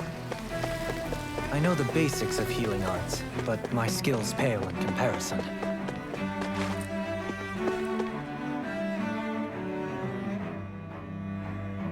Is everything okay? You look a little lost. Oh, yes. I can't seem to find my way home, is all. I was just about to make my umpteenth attempt at a new route. I was hoping to head this way myself. The situation is a real pain, huh? I suppose the Sovereign knows best. I daren't stay here too long, though. A lower caste can only linger around these parts for so long before I outstay my welcome. I was hoping to avoid it, but maybe I'll have to go that way after all. You mean you know another way round? Lord Dohalim Ilkaris! But how? Last I heard, you were in Dana competing in the crown contest. Yes, strange, isn't it? If you know another route, we'd be grateful if you could tell us. But of course. Please forgive me. There's a wall that sprung up ahead of here, with what looks to be an entrance in it. I thought maybe it was a passageway between the different quarters, but I've no way of knowing for sure. It's worth investigating, at least. I shall go and assess the situation. In the meantime, wait for me here. If it looks safe, I'll come and let you know. You'd really do that for me? A lord troubling himself for someone of my lowly status? Our lot in life is of little consequence. We are both Renan, first and foremost.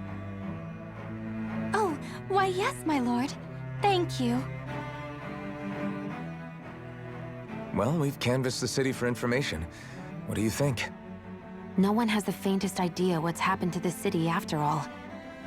They haven't heard the news about the crown contest either. You'd think that info would easily find its way up here. Has it always been like that?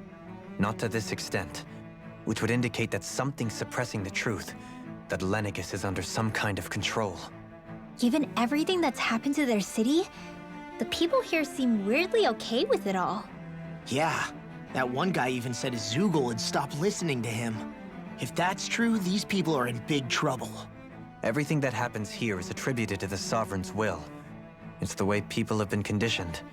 Their belief runs deep. Nothing happens devoid of a reason. To them, it's all part of the Sovereign's grand plan. The Sovereign's plan. There is one thing I'm still not sure about. Just who is this person ruling over Lenegis? The Sovereign, of course. He rules from Rena while presiding over both Rena and Lenegis. Without the lords or anyone in the middle doing his dirty work? Isn't Rena at least the same size as Dana? That's a pretty big dominion for one person to rule over.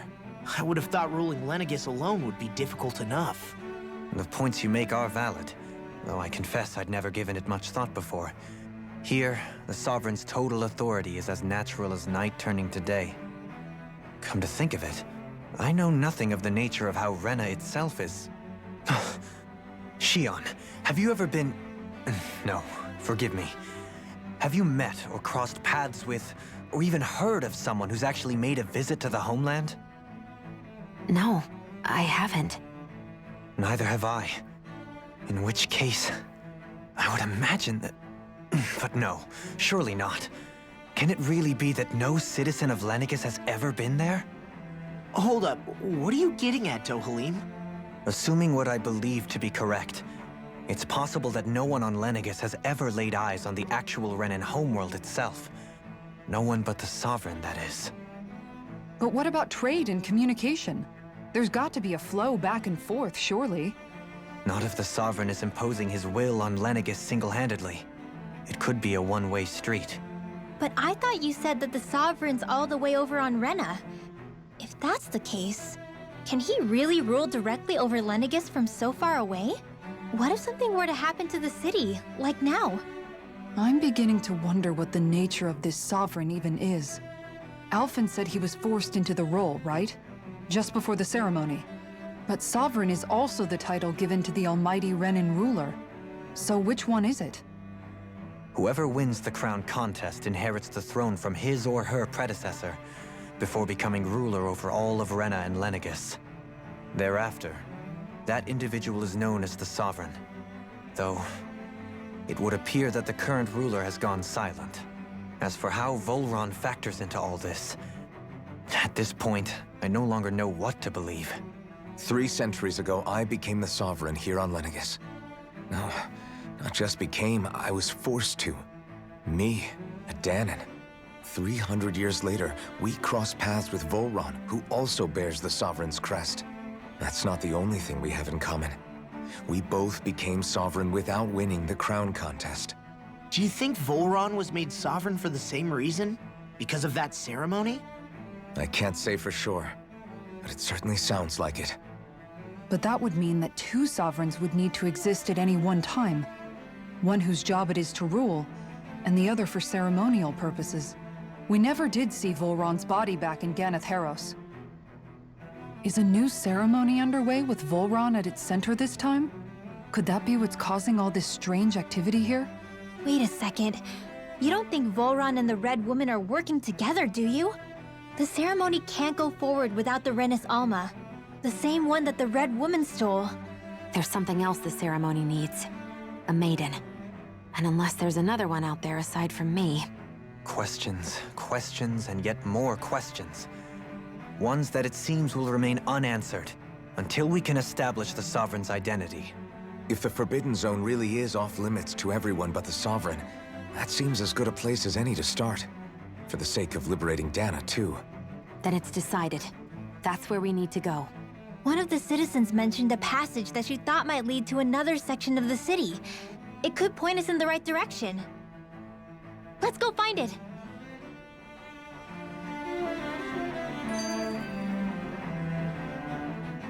I didn't realize Renans oppressed their own kind, too.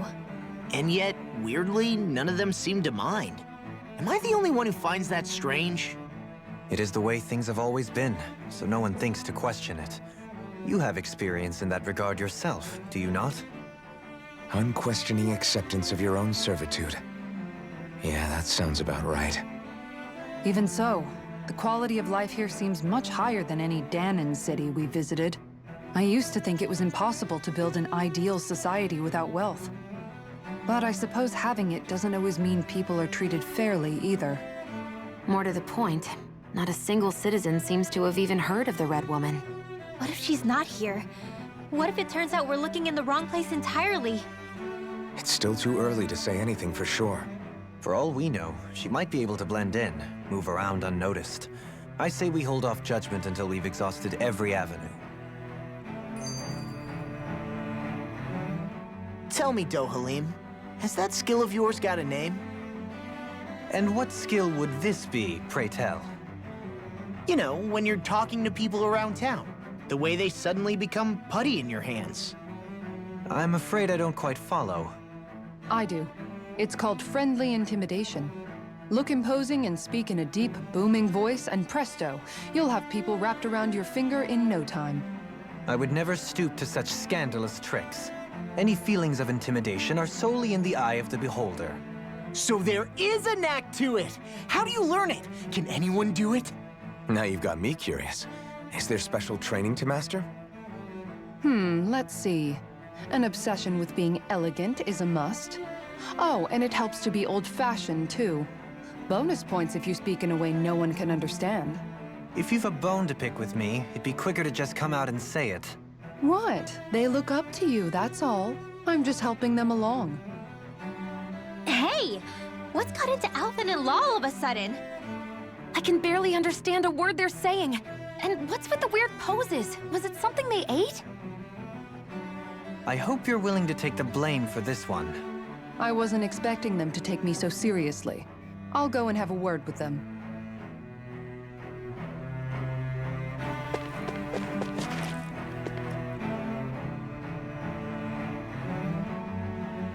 With nobody left to run the show, I wonder what the people here are supposed to do. I mean, there's sovereigns up on the Renin homeworld, and all their lords were sent to Dana. But Dohalim was a lord, right?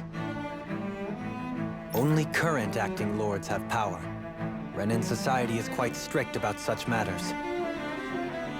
Even if the other lords were still around, I doubt they'd be able to do much about the situation. I wonder what they'd think if they were here to see Lenegis now. Balsif, Cannabelt, Almadria, and Volron. Now that I think of it, aside from Dohalim, we know next to nothing about the other lords. Well, yeah, why would we? To us Danans, they were just enemies we needed to overthrow. Nothing more. I know.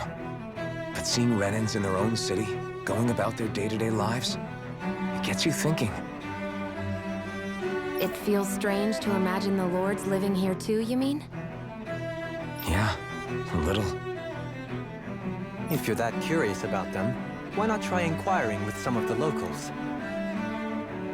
Every lord in their household has their share of supporters here on Lenegis. And luckily for us, the people here are unaware of the events on Dana, which means they should be more inclined to talk to us.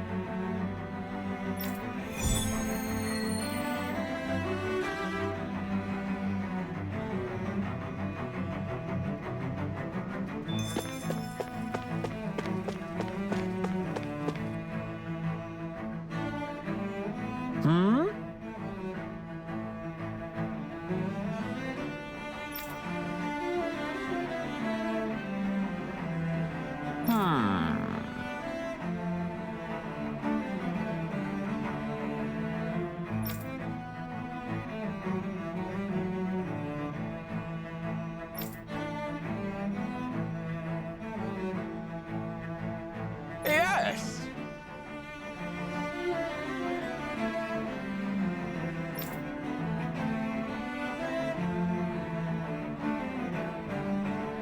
Yes!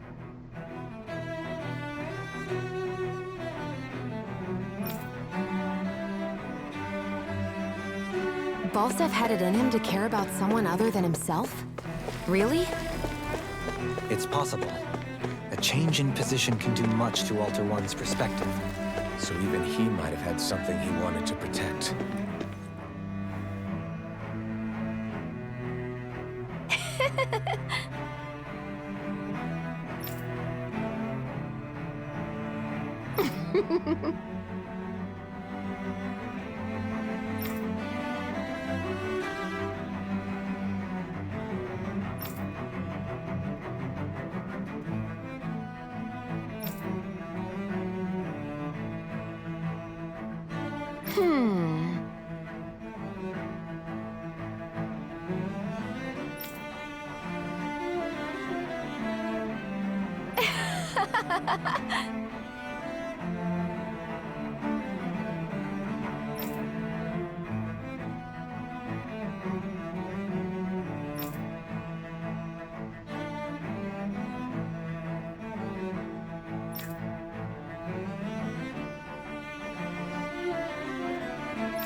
Hmm?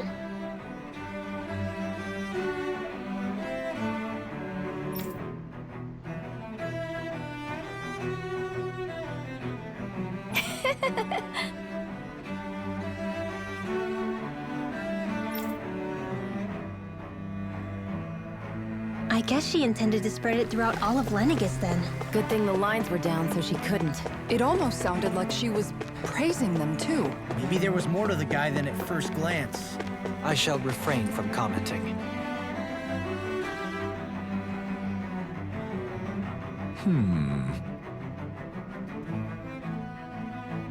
What?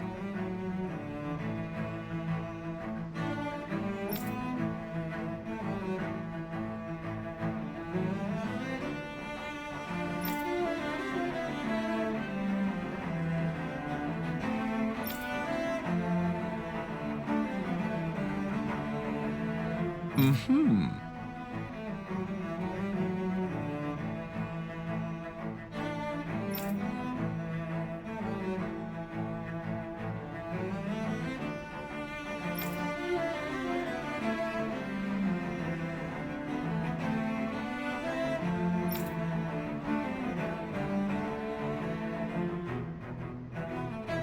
Mm-hmm.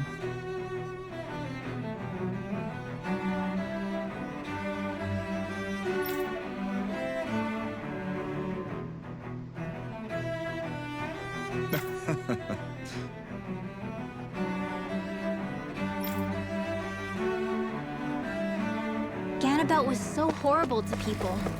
Yet he was invested in helping Rena succeed. Doesn't that seem just a little inconsistent? I'm perhaps biased in this matter, I admit. However, in my mind, while all lords vie to become the next sovereign, they're also meant to serve as guardians of all of Rena. It seems like Ganabelt also had people he cared about until the very end.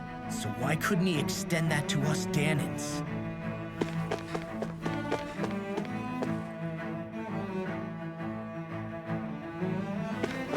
This area doesn't look as badly damaged as that other district we went through.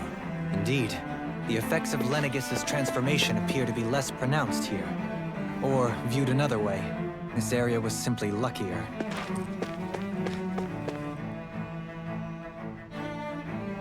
Pardon me.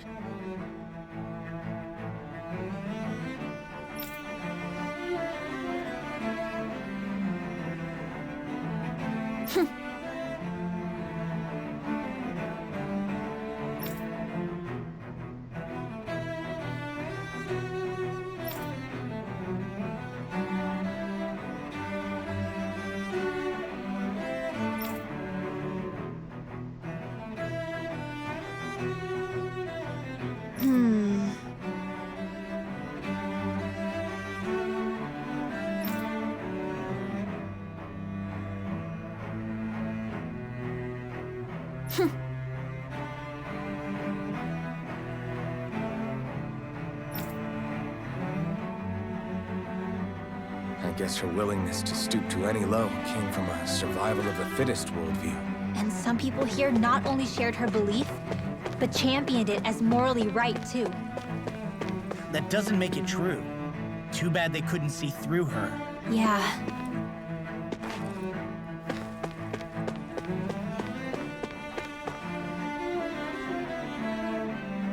Ridiculous.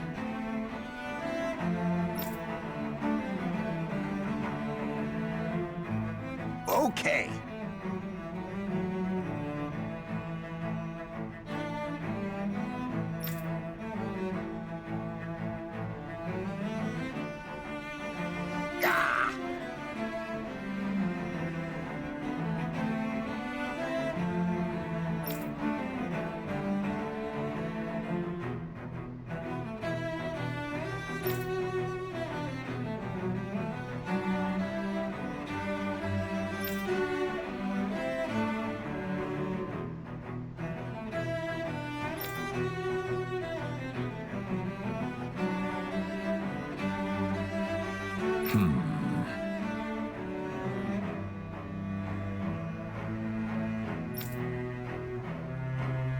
Seems like the people on Lenegis don't really know much about Volron either. I remember being quite surprised when the Lord of Ganeth Harros changed so abruptly. Didn't you have any doubts that something suspicious was going on? On the contrary. Remember, we Renans are raised to accept everything at face value. When you think about it, the families of Renan lords must see them differently than the rest of us. Yeah, despite the brutality they're known for. They must have had a lot on their shoulders, carrying all the weight and responsibilities of Renan society. Renans live in a world where strength and power determine their position in the social hierarchy, so they tend to grow up fiercely competitive. But their loyalty to their people is also strong. It's what brings them together against outside forces, and nothing exemplifies that more than the Lords. That's what makes them the guardians of all of Rena, so to speak. Right. It's the same reason Balsif hated my guts, and Ganabelt went after you, because we're threats to Rena. Guess that makes you an even bigger oddball than we thought. So, Alphen, have you gained anything from all of this? Yeah. I think it's made me realize that the Lords were all people, too. Balsif and the others, they all had their own circumstances to deal with as they went through life. Yeah, but still, just because they had loved ones in their lives doesn't mean... I know. What they did was horrible. I'm not trying to dispute that. But at the same time, they weren't incomprehensible monsters either. They were individuals, just like the rest of us. So I guess what I'm trying to say is... You're saying that they weren't bad because they were Renans, or because they were terrible monsters. Even if they did terrible things, they were still just people. Rinwell. Am I wrong? Not at all. Being a Danon doesn't make you a good person. And being a Renan doesn't make you a bad one. I think that's something we've all seen. Shion and Dohalim definitely make a good case for it. And I'm going to keep doing my best to make sure I earn that trust. As a fellow human being above all else.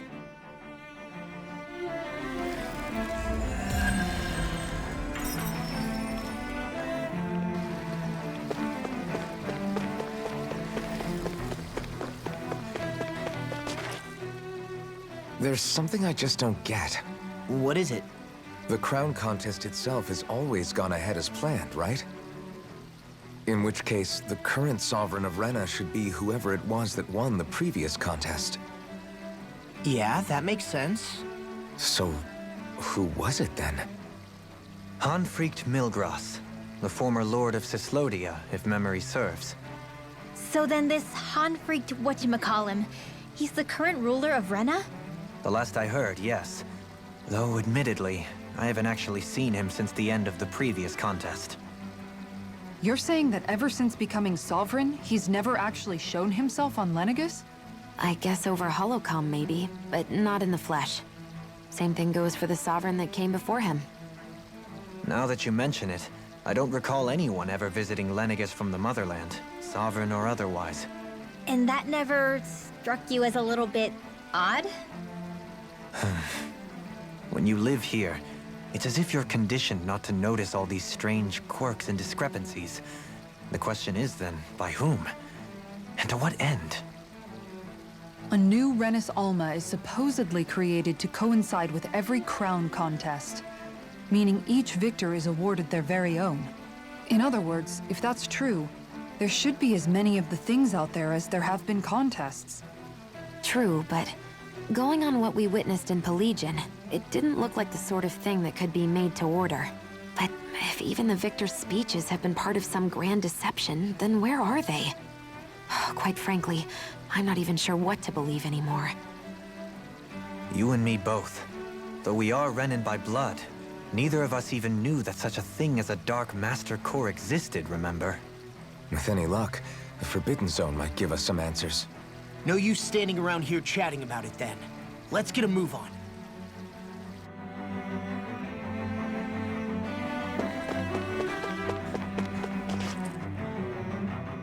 Doe?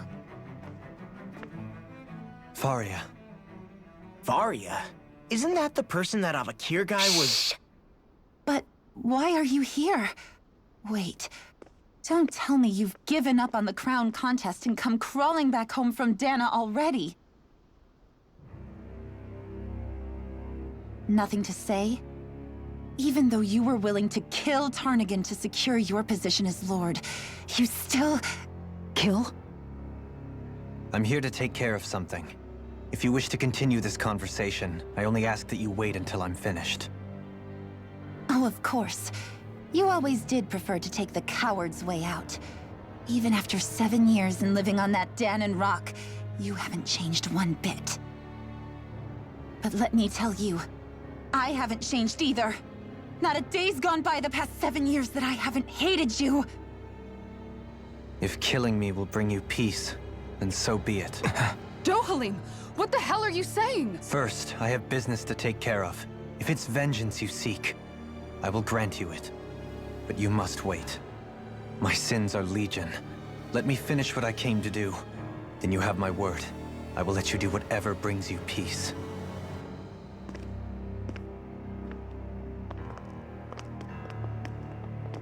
Sure, that's it. Run away like always. You don't even have the courage to die. No wonder you leave it to someone else. You're just a coward!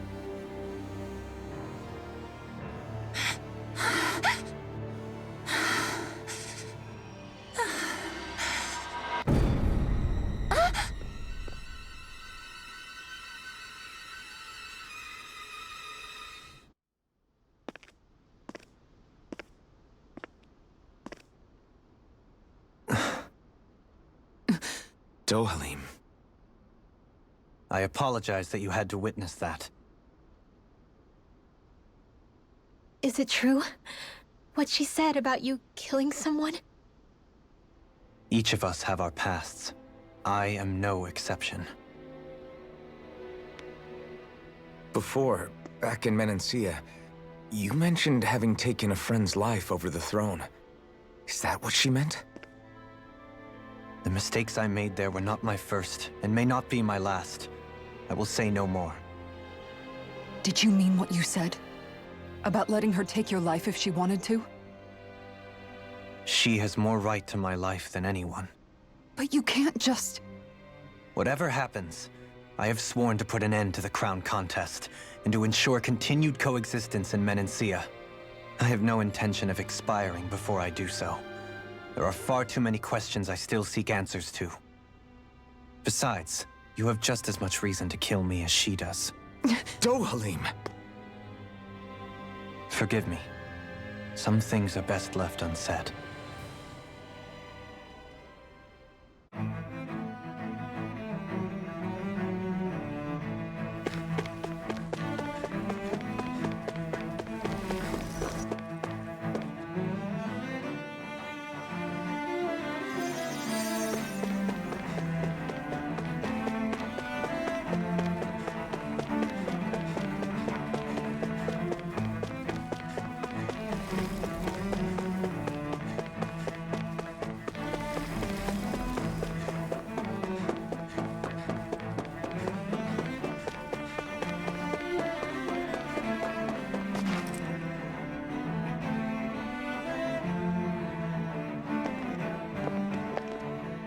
Wow, this place is beautiful!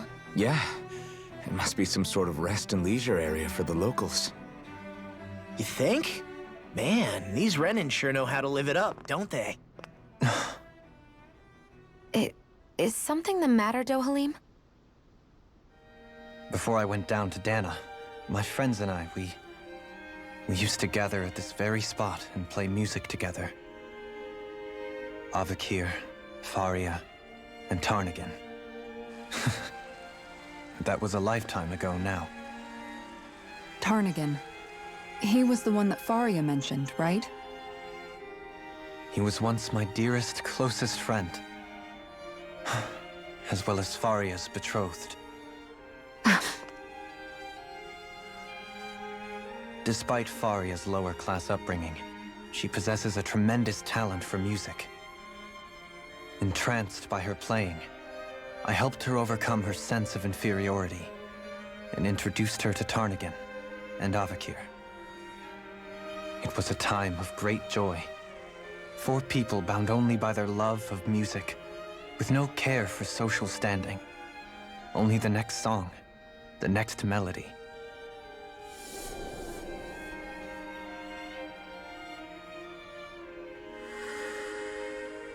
A friendship based on mutual respect, and a society where everyone is a prisoner to their social class. You really are different, Dohalim. I suppose it's natural you would see it as strange. I would have, once. Now, I think the idea of breaking away from society's constraints and choosing your friends based solely on affection is something beautiful that's worth cherishing. Besides, it was that way of looking at the world that laid the foundations for coexistence in Menancia. Your praise does me too great an honor. I was merely following the wishes of my own heart. And even then, it only lasted until the crown contest began. After that, Tarnagin and I became fierce competitors for the position of Lord. Tarnagin had fallen for Faria. By becoming Lord, he aimed to wrest her from her humble origins and raise her to the highest echelons of society. But fate was not so benevolent. What happened? Tarnagin was no match for me in combat.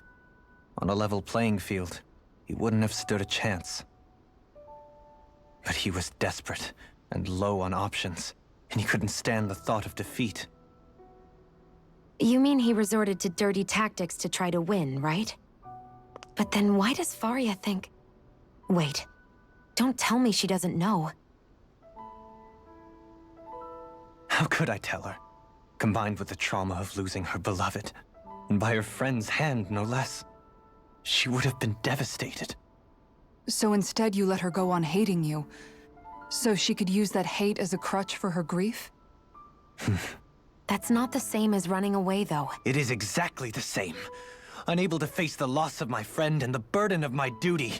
Instead, I decried my fate and looked away from what I'd done. As for what happened after, that you already know.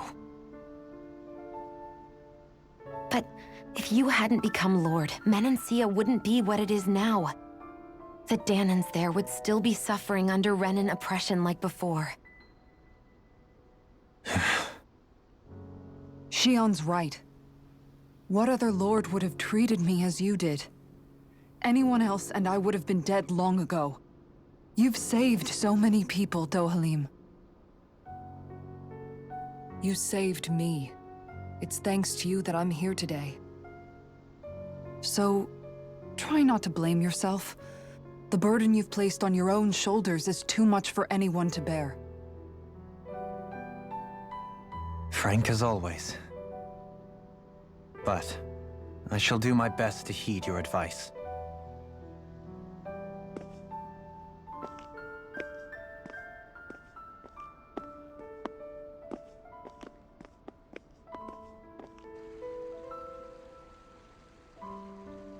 Do you think he'll be all right?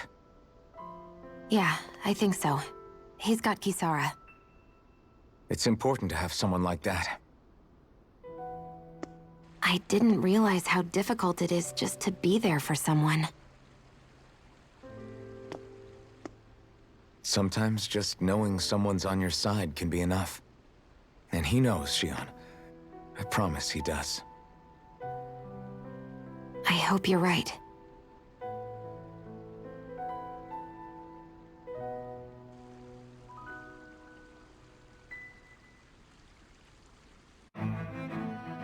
Alphen. Yeah? I never appreciated until recently just how much you were always there to support me. It goes both ways. You've helped me keep going more times than I can count. Maybe, but I still wanted to say thank you.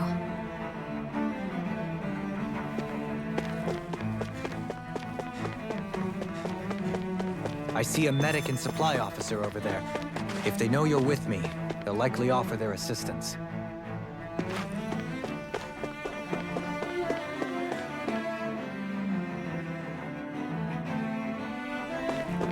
Damn it. Lenegis soldiers. Any way we can avoid fighting them? That all depends on them. Whatever happens, be ready. Well, so much for them not wanting to fight. Host, I am Lord Dohalim of Elden Menancia. I command you. Threats to the city must be arrested. No. Have they been brainwashed too? Brainwashed or not, if they want to fight, they've got one. You're open! Too close! Things are too strong. Split it open! Be my guest. Tiger Blade! Lacerating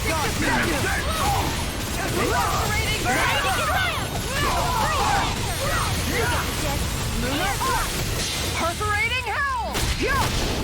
Take that! And that! One more for luck! Wait for it! Final player! I'll heal you all! Sadistic Descent! Lacerating Tempest! Chain between heaven and Focus earth! on! Radiant We're not finished! This one's mine! Air thrust! I can do it! Shield and face! Sadistic Descent! Do it! Lava frozen! Hammer! You're Do it!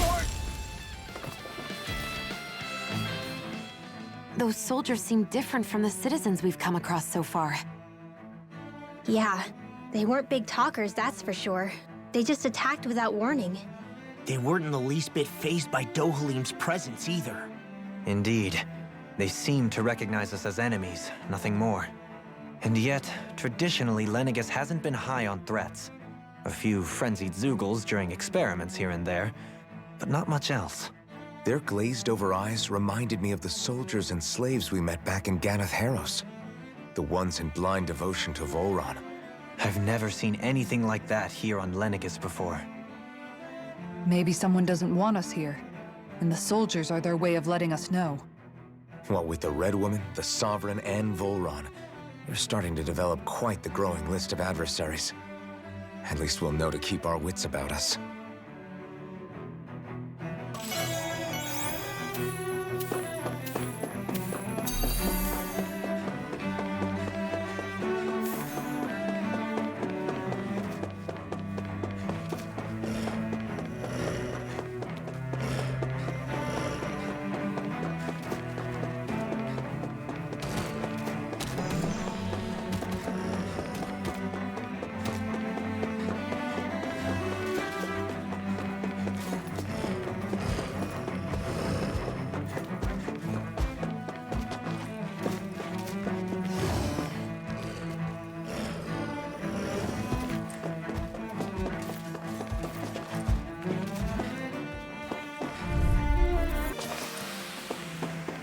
Those soldiers don't seem to have any qualms about attacking on sight. Is someone making them stand guard over the Forbidden Zone?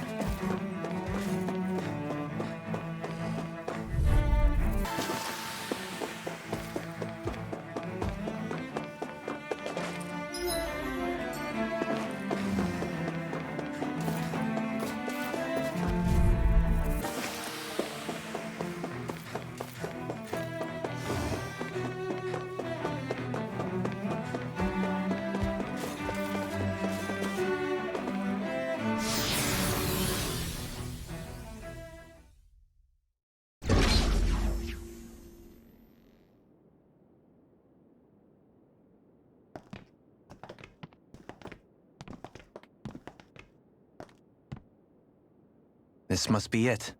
The entrance to the Forbidden Zone. But it's just a wall.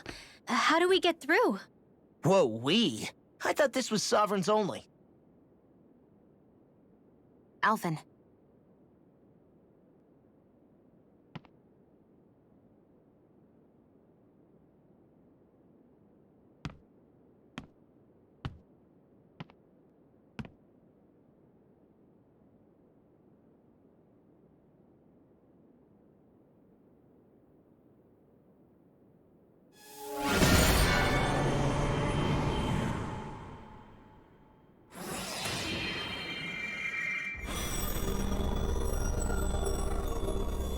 Yes! It opened! Interesting. If Alphen's presence still opens the way, it would seem the Sovereign of 3 centuries ago and now are considered one and the same. What? What the?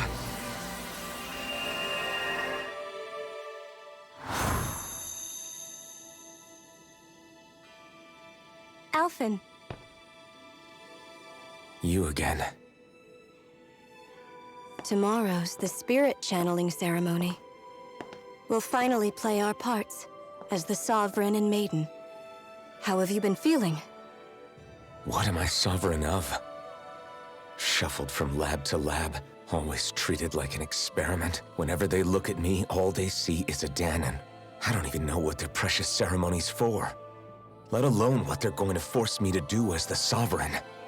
Tell me, if we're both in the same boat, why do you seem so calm right now? No choice. Becoming the Maiden's not something I wanted for myself.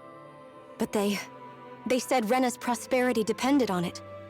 How could I say no after that? Still, as a Renan, at least you got to decide. Good for you. Meanwhile, I was taken from my homeland. You aren't the captive one here. It isn't right what they did to you, and I'm sorry for what it's worth. When this is over, I swear I'll help you get home. I can't do this alone. One more day. How could I say no to that? It's not like I have any choice in the matter anyway.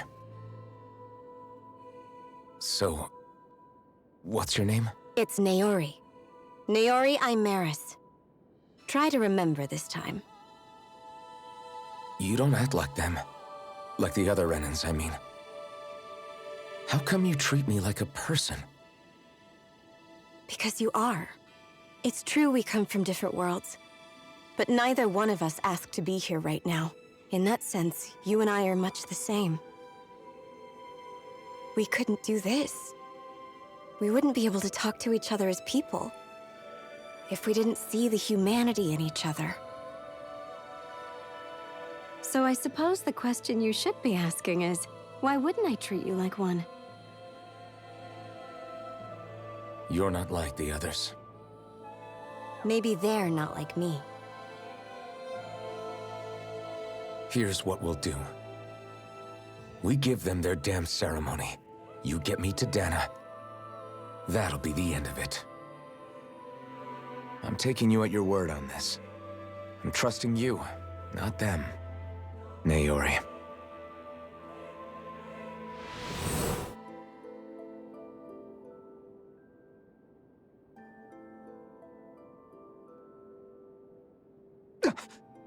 What the hell just happened? That vision.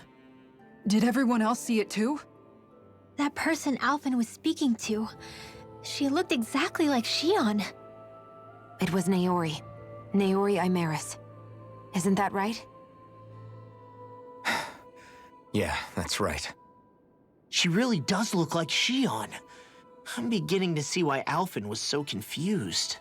That's all very well and fine, but what did we just witness exactly? It was too real to be a mere hallucination. It was a conversation we had 300 years ago. The night before the ceremony. You mean all of that really happened? We just saw an episode straight out of your past? But how is that even possible? Unless... Could this be the Red Woman's handiwork too? No, I don't think so. Why not? You guys didn't feel it? The moment the entrance opened, it was like a stream of Danon astral energy rushing over us. I felt it too. And not for the first time either. It was the same sensation as back inside the wedge. That would make sense. After all, vast amounts of Dana's astral energy were being siphoned and sent up here to Lenegus. For all we know, perhaps we're close to the spot where all that energy was stored. So you think it might have been the energy itself that was responsible for that vision we just saw? But how? And why? We have no way of knowing. Maybe it's not even as deliberate as all that. Shion, you okay? Yeah. It was all just a little sudden. That's all. So that was my ancestor, huh? It was like looking into a mirror. Yeah, there certainly is a resemblance. What about you? How are you holding up? Me? Even putting aside the question of where that vision came from, it's likely we'll see more of those. Reliving painful episodes from your past. Do you think you can handle it? I can't just pretend like the past never happened. Besides, if it helps us uncover the truth of what that ceremony really was, it might also lead to answers about your thorns. Alphen. That's not all. This whole time, we've been fighting to free Dana from the Renans. But now that we're here, it seems those same Renans might have it just as bad. I'd like to liberate them too, if I can. Which is just another reason I can't afford to shield my eyes from the truth. Whether you're on Dana or somewhere else, you always stay the same. Your indignation and righteous passion, your desire to free and protect, they're all hardwired into you. Not that I'm complaining. Come on, let's bust this thing wide open. Nobody's here. Stay sharp. After that last illusion, there's no telling what could happen in here.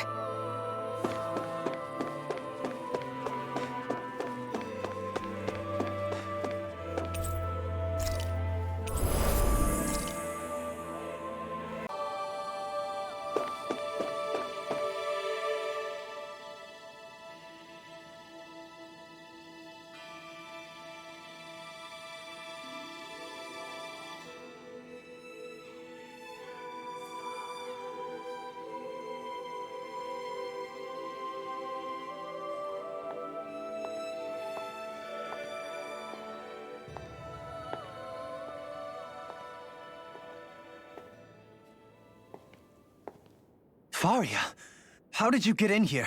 Wait, something about her isn't right. What's wrong with her? She doesn't even seem to know where she is. Yeah, you're right. She looks just like the soldiers we encountered outside.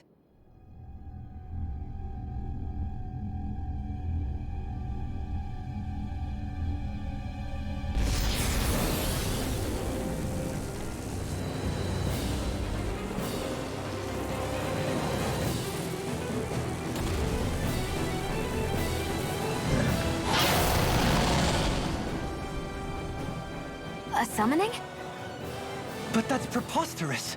She never had that kind of power when— We can talk later. Here it comes! What? I've never known Faria to control Zugos like that before. How about with a stone that looks suspiciously like a Master Sword? Where did she get her hands on that? First we handle the Zugos, then we get some answers. Go for the weak point! Feeling dead! Not today! Explosion! Pierce through! Catch like this! Rending flash! Incineration wave! Lightning thrust! Wide open! Won't escape me.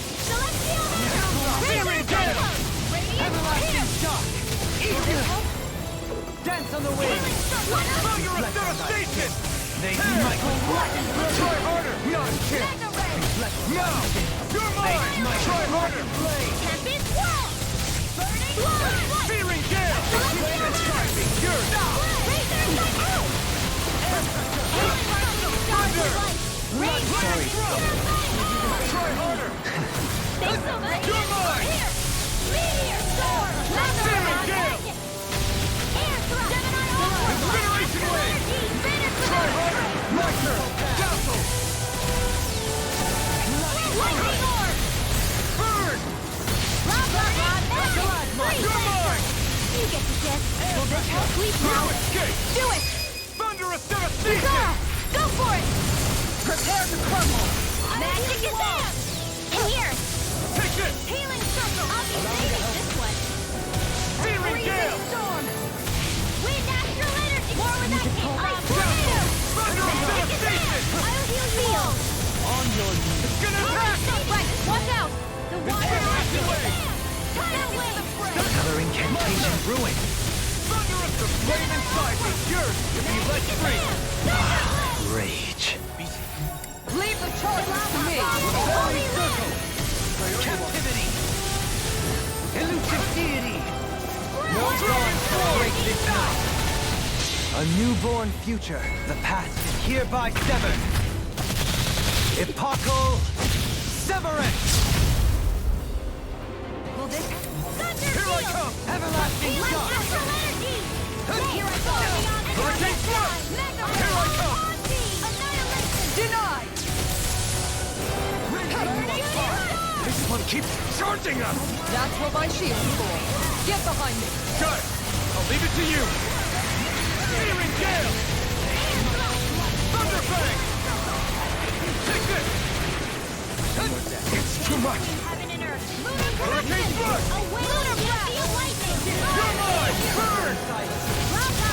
Thunderous Devastation! I'm almost impressed. High praise coming from you. I said almost. Don't get carried away.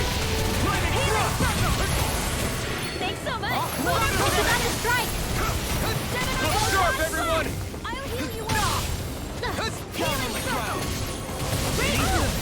Back into the supernova. Magic Gazelle. Thunderous Devastation! Freeze Lancer. Nothing gets by me. Thunderfang! Thunder! Cyan Instant. This one's all mine! Thunderous Devastation! Healing Orb. Light Astral You're mine. Energy. Sanguine Blossom! By the power of flame. Searing Gale! No song to break Be still! Rising Phoenix!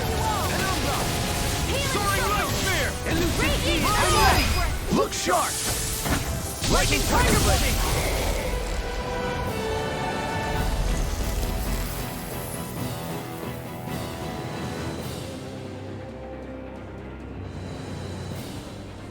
Now it's just her! Faria, can you hear me? Faria! She's preparing another summoning. The art she's casting is way too powerful to control. At this rate, her body won't be able to take much more. Dohalim! Forgive me.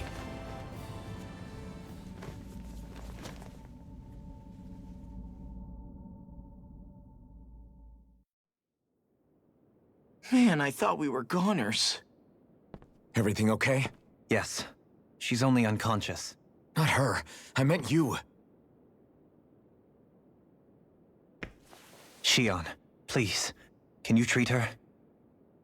I can try, but I can't promise she'll be back to her real self when she wakes up. All I can do is heal her physically. We're not even supposed to be in here. Maybe it'd be better if we moved her to somewhere a little safer. Don't you think?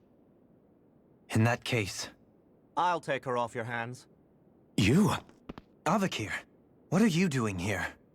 I was curious what you were up to, so I took the liberty of following you to find out. I overheard what you said about Tarnigan, about how he really died. I'm sorry, I had no idea. And you believed me? What makes you so sure I wasn't lying? I like to think I know you a little better than that, Dohalim. Give me some credit. I'll take Faria. Leave her with me. I know better than to ask what you're up to. But whatever it is, I hope it all works out. Thank you.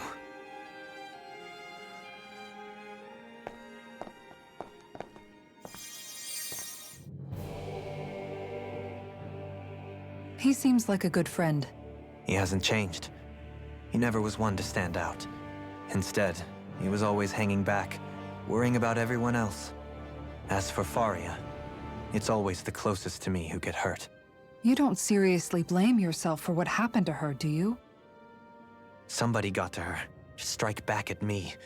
Someone who knew me well enough to know that I'd hesitate to fight back. And the same goes for you as well. Neither you nor Faria would have lost loved ones, if it wasn't for me. You're wrong. Kelzelik was the one who killed my brother, under orders from Almadria. As for Tarnigan, if it weren't for the crown contest, he'd still be alive. That and the whole damn hierarchy that makes it possible. But that's why we're fighting. To put an end to this whole messed up system that treats people as expendable. Indeed. Ridding society of this blight is really the only way I know how to atone for my sins. You can't atone, Dohalim. I know it hurts to hear, but those people are dead. No amount of soul-searching or trying to make amends is going to change that. Forgiveness, acceptance, those ships have sailed. So I just forget the harm I caused? No, the opposite, in fact. You remember. You never forget. You keep it in your heart always. And then you go on living. Not for those already passed, but for those still alive. For those still alive. Kisara's right.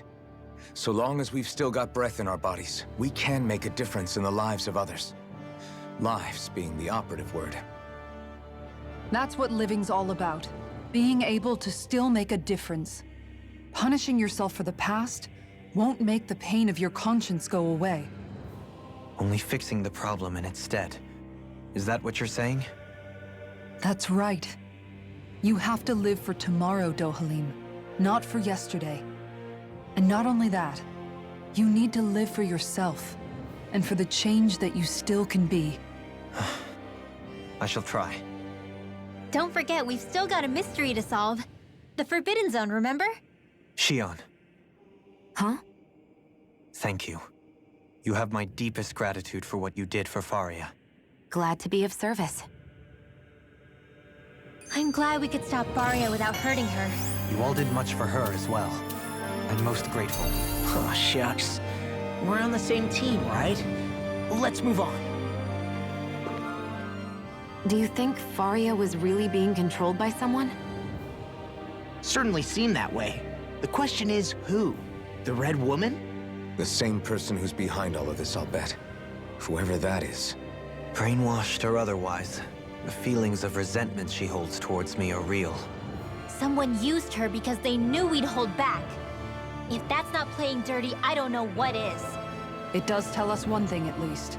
Someone here in Lenegis is watching us. Someone who means us harm. There's no question. That attack was meant for us alone. By someone capable of getting inside a person and manipulating them like a weapon. We need to find whoever it is, fast.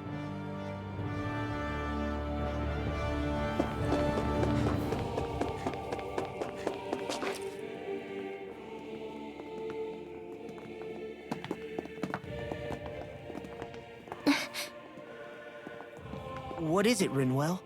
Do you hear something again? Yeah. It's that voice. The will of Dana's astral energy.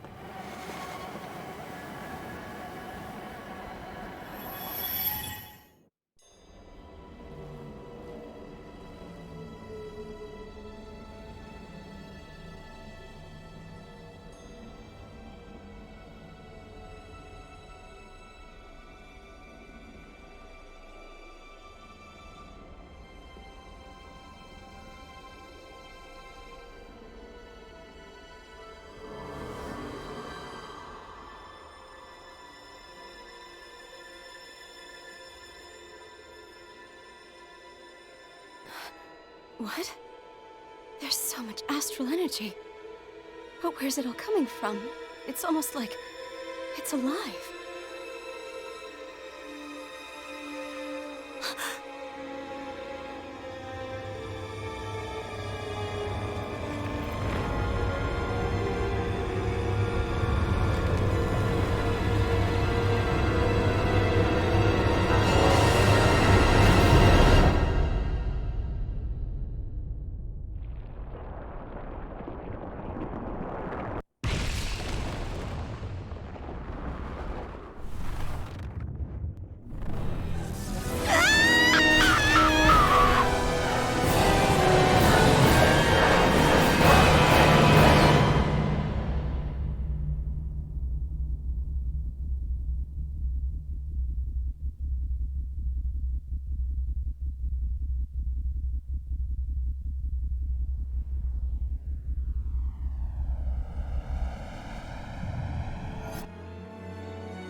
That was the spirit channeling ceremony just now.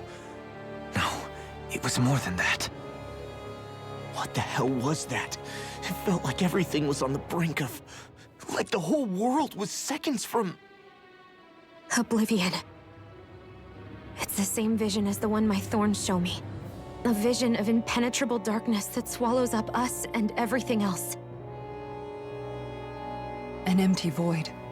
A nothing so complete and dominating that there aren't even words to describe it. The end of time. The visions of the apocalypse you've been seeing. If I'd known how bad they were,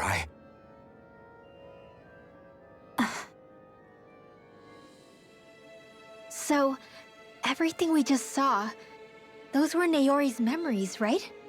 That's right. It was as if her innermost thoughts were speaking directly to us. At least I know they weren't mine. That power flowing into her. It reminds me of Shion's thorns. If they're what's responsible for all these visions she's been having, then maybe... Maybe my thorns are made from that same astral energy? If that is the case, we just found the missing link between your thorns and what happened here 3 centuries ago. No, more than a link. Perhaps even the very heart of the matter. I've never felt astral energy so powerful. What was that? If it's the same energy your thorns are made of, it must be dark astral energy, right? And isn't that something only Renans have? Correct. Dark astral energy is possessed by Renans alone. And when enough astral energy gathers together, it develops its own form of sentience. If so, maybe that complete oblivion is exactly what the Renan astral energy's will is wishing for. But why? I don't know. Will can be a pretty vague thing to nail down. It's more of a feeling, just like the will of Dana. But the will of Dana is made up of astral energy too, right? And if that's what's been showing us these visions... I don't know, should we really be getting so involved with this thing? Dana's will would never want oblivion. But you can't say that for sure. Cut it out, you two. Squabbling over theories will get us nowhere.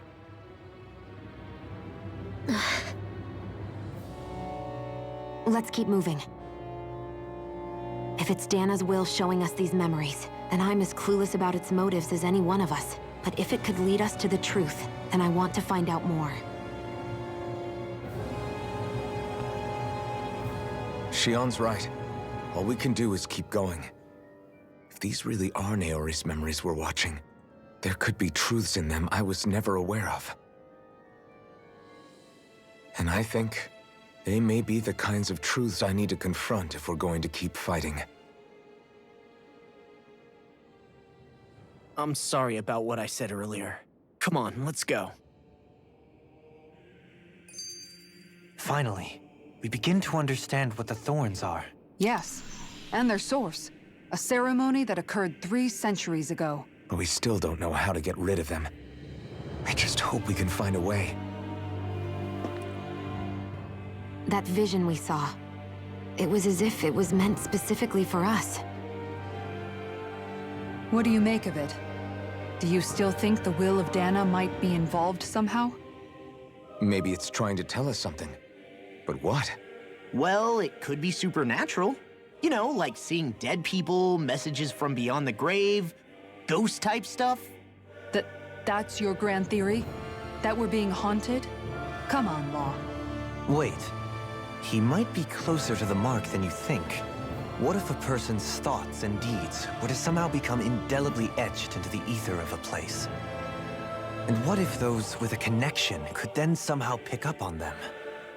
You think that's what it was? Some kind of message someone left here for us? I am merely entertaining the possibility. Whether it was Dana's will, or somehow connected to the Sovereign and Maiden's powers, I do not know. Okay, back up a sec. You're saying that if a place is full of enough astral energy, it can somehow show us events that happened centuries ago? More to the point, how does that much astral energy gather in one place anyway? Seems unlikely it happened naturally. Whatever it was, it survived here intact for 300 years. Whoever left it for us, the strength of their intent is beyond doubt. The strength of their intent.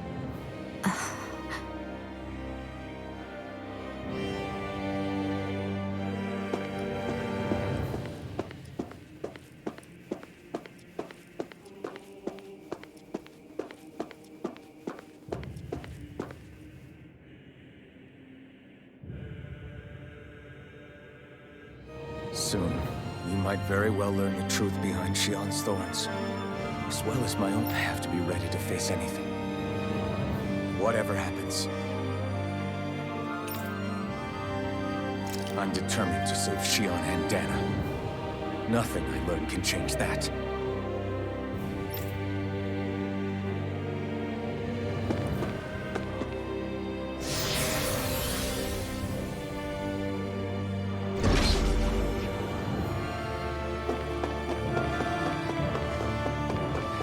Hold up, you guys. What is it? I want to look through that room over there. Curious what we'll find. That's the room you visited in your past, right? Sure. We can check it out.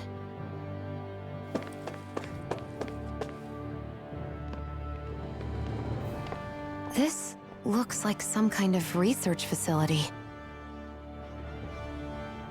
A laboratory secreted away in the Forbidden Zone. Why am I past being surprised at this point? Looks pretty deserted. Let's check it out. It might give us a new lead.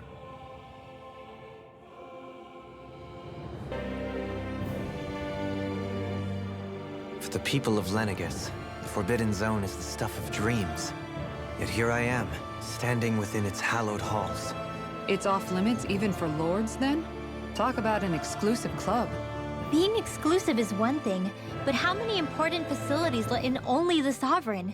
Doesn't that seem a little strange? Strange doesn't cover it. If it was only one room, maybe. But a place on this scale? How do they keep it from falling into ruin? Whoever the Sovereign is, they can't manage the upkeep of this whole place themselves. Did no one ever talk about it when you were growing up? No, not that I can remember. Then again, Sovereigns and Forbidden Zones weren't exactly breakfast table conversations. The Forbidden Zone is a hallowed place, at one with the Sovereign's authority, grounds of the one true ruler who presides over all Renans. That is what we believed this place to be. No, what we were made to believe it was. But now, it is finally time to discover this area's true purpose, and why it was kept hidden behind the scenes for so long.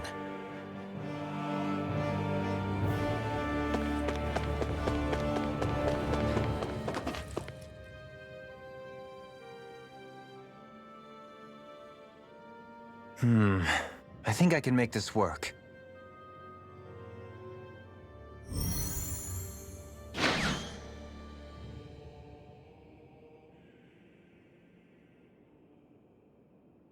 Well, can you make head or tail of it? These are experiment records, by the looks of it. Reams of them, dating back hundreds of years. Let's see. A composite being capable of controlling Danan astral energy, so as to convert its molecular and elemental makeup. The creation of a governing central figure, taking the form of a Danan.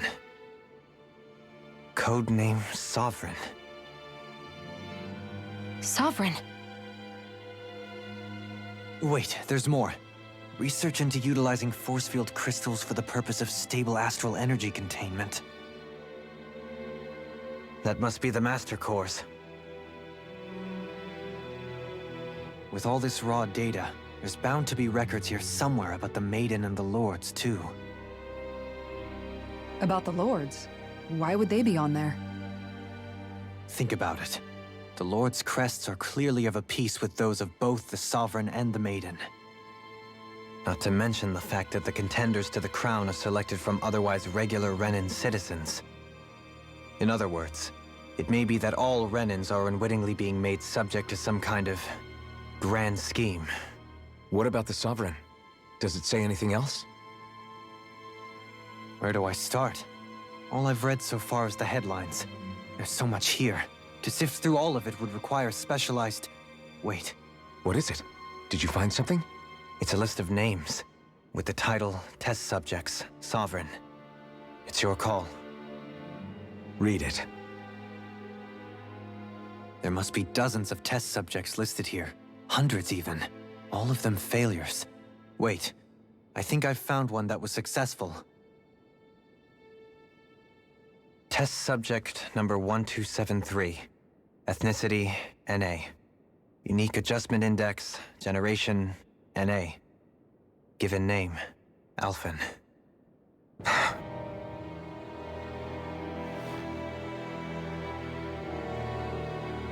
They've re-engineered me. Right here in this lab. Alphen. It's fine, really. What about the others? Was I the only one? Test subject number 10105. Ethnicity NA. Unique Adjustment Index Generation NA. Given name, Volron. Volron? But that means... He's only sovereign because someone made him that way too. He's the last one. In 3 centuries worth of records, you and Volron are the only 2 subjects on whom the experiment was a success.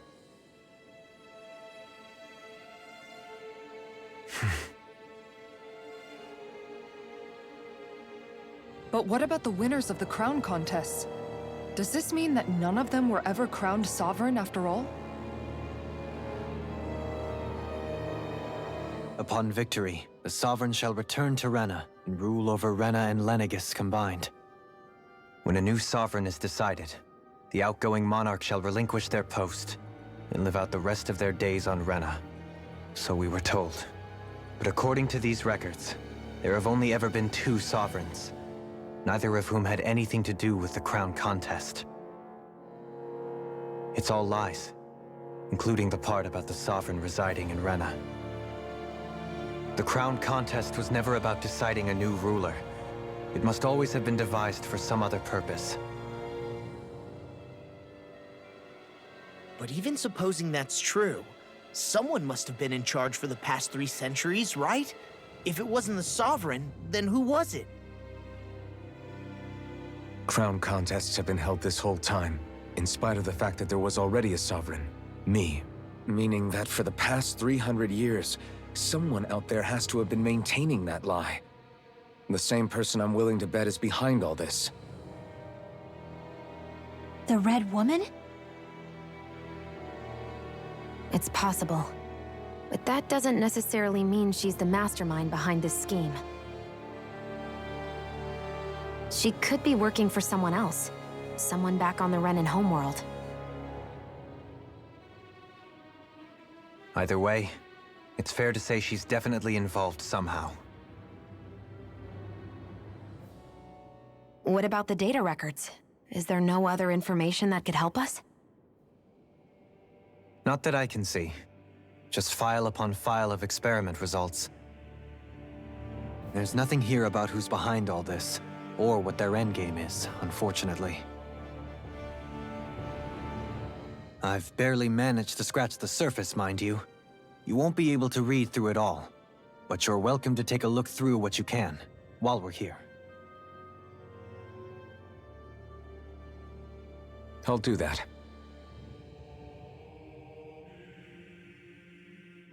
So this is where Alphen became the Sovereign, and Volron as well.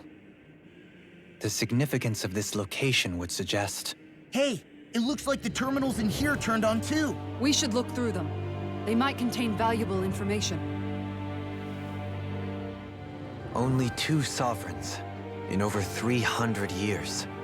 So why has the experiment only succeeded twice in all this time? And if that's the case, why keep on doing it? Was there really no other way? Or could there be some other reason? Dohalim. Forgive me. Alphen. I'm fine. I'm just a little shaken, that's all. I knew what I was already, so it's not like it's a surprise or anything. But it's strange. I've got all this rage inside of me, but I don't even know who it's for. I'm scared that I'll put a face to it, just to have someone to blame. If that were to happen, then No. Then we'd help you fight it, before you ever got that far. Wouldn't we, everyone? Yeah. We wouldn't just sit by and watch you spiral out of control. That's right. No good can come from being consumed by hatred. If you ever start to lose your way, You can count on us to guide you back. To remind you where home is. And I would be happy to lend an attentive ear, should you ever have need. Thank you, everyone. I think I'll be okay now.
Naori,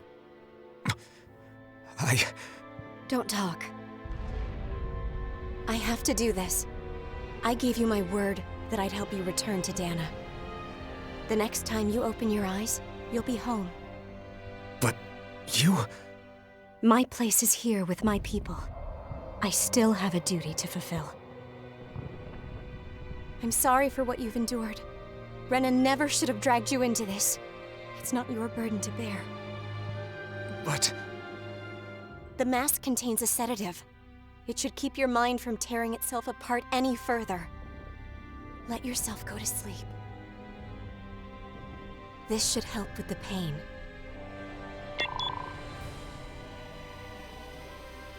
Time to go, Elfin. Farewell.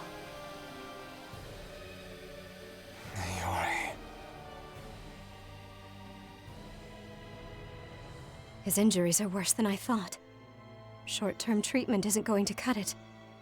I'll have to switch the healing pod to long-term hibernation mode. The chance of surviving hibernation's less than 10%? And worse, long-term use of the mask carries a high risk of damaging his mind and nervous system. But...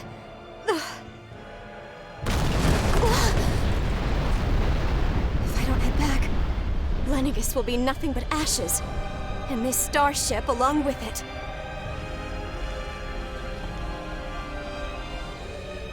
I don't know if I can fulfill my promise to you, Alphen. But if doing this will grant you even the slightest chance, I have to try.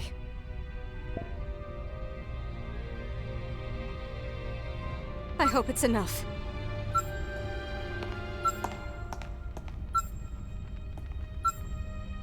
Please, live for me, Alphen.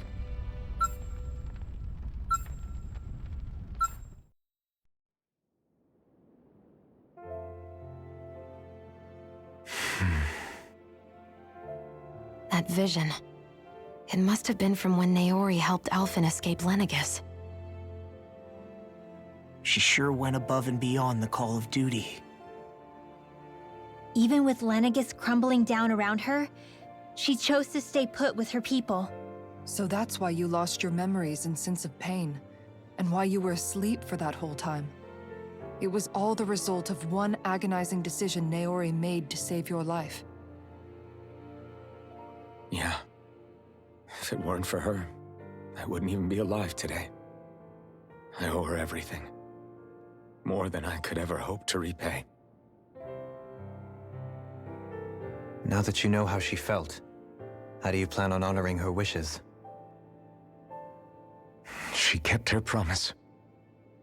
If the Renan people she fought so desperately to protect are at risk from a malevolent force, then I owe it to her to carry on her fight. Naori was the one who put that mask on me, and made me Iron Mask. She did it to prevent your soul from tearing itself apart. She knew you might lose your memories and sense of pain as a result. But more than anything, she wanted you to survive. And you did.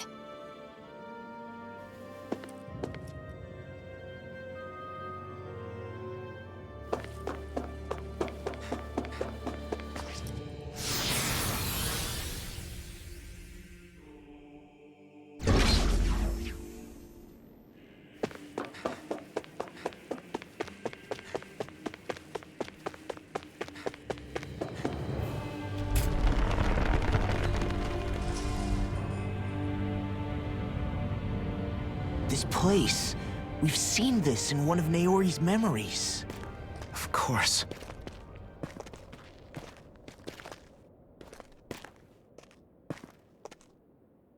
After 300 years, this is where it was held. The spirit channeling ceremony. This is where the Renaissance was. So this is the place where you and Naori... The Renaissance isn't here now. Nor is the Red Woman, it seems. I know it's difficult, Alphen, but there will be time to dwell on the past later. For now, we need to keep moving. Come on.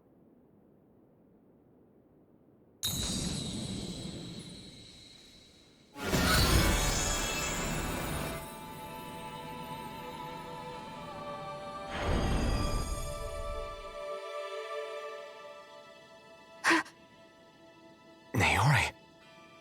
What is this? Is it the work of Dana's will again? It's been a year since the ceremony. That day, I shut away inside of myself the power that caused Alphen to lose control. Since then, my visions of the future have grown more and more fearsome. Is this another memory? No, it's different this time. It's like she's speaking directly to us. What we did back then. Not so much as a day passes when I don't think about it. About what was done to us. All in the name of a ceremony. The purpose of which we were never even told. As Sovereign, they linked Alphen's consciousness to Lenegis itself. The Renis Alma was intended to control his power, lest anything should slip through its cracks. That day, as Maiden, my role was to temper his power. I was meant to guide it forth, and give shape to the strength inside of him. Linked to Lenegis itself? But then, everything that's been happening... But that power showed me a vision. A vision of oblivion.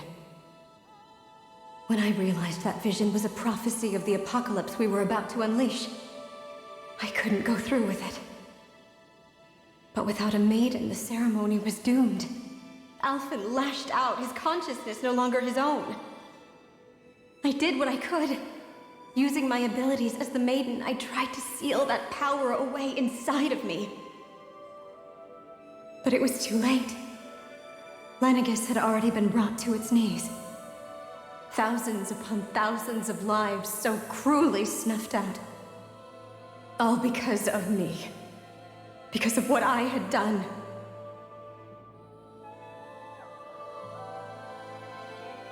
With the destructive force now slumbering inside of me, I knew I had to find a way to dispose of it. Anything to make up for my failure. But I didn't know how.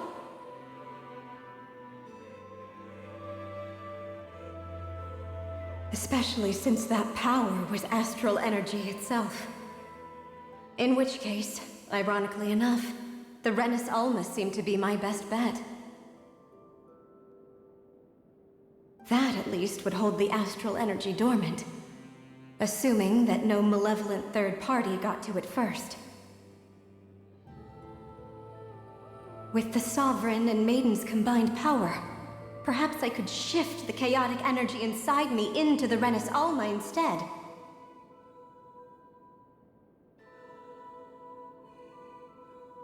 That's what I hoped, but alas, it was not to be. The Renis Alma was lost, and Alphen, the Sovereign, was in a starship bound for Dana. My only choice was to seal away the destructive force inside of me using my powers as the Maiden, to buy the world what little time I could. The time needed for a new Renis Alma to be crafted, and for a new Sovereign to appear.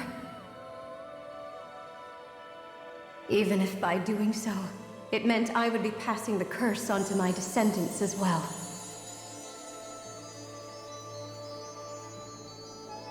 Please, forgive me. I never meant to burden the future world with this threat too. I only wish that there was something more I could have done. Wait, you can't just...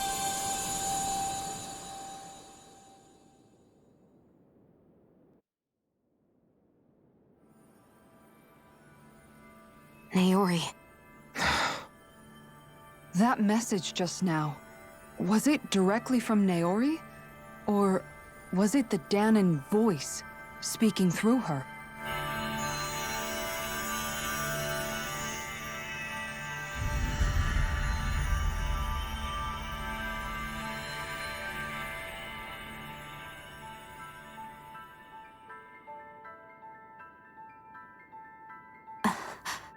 What? These are the clothes that Naori and I wore during the ceremony 3 centuries ago. So you're saying this is the Maiden's outfit?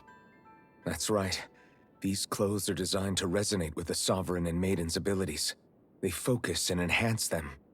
And they appeared now because... Naori must have left them here for the new Sovereign and Maiden, knowing the day would come when they would need them in their fight against the Thorns.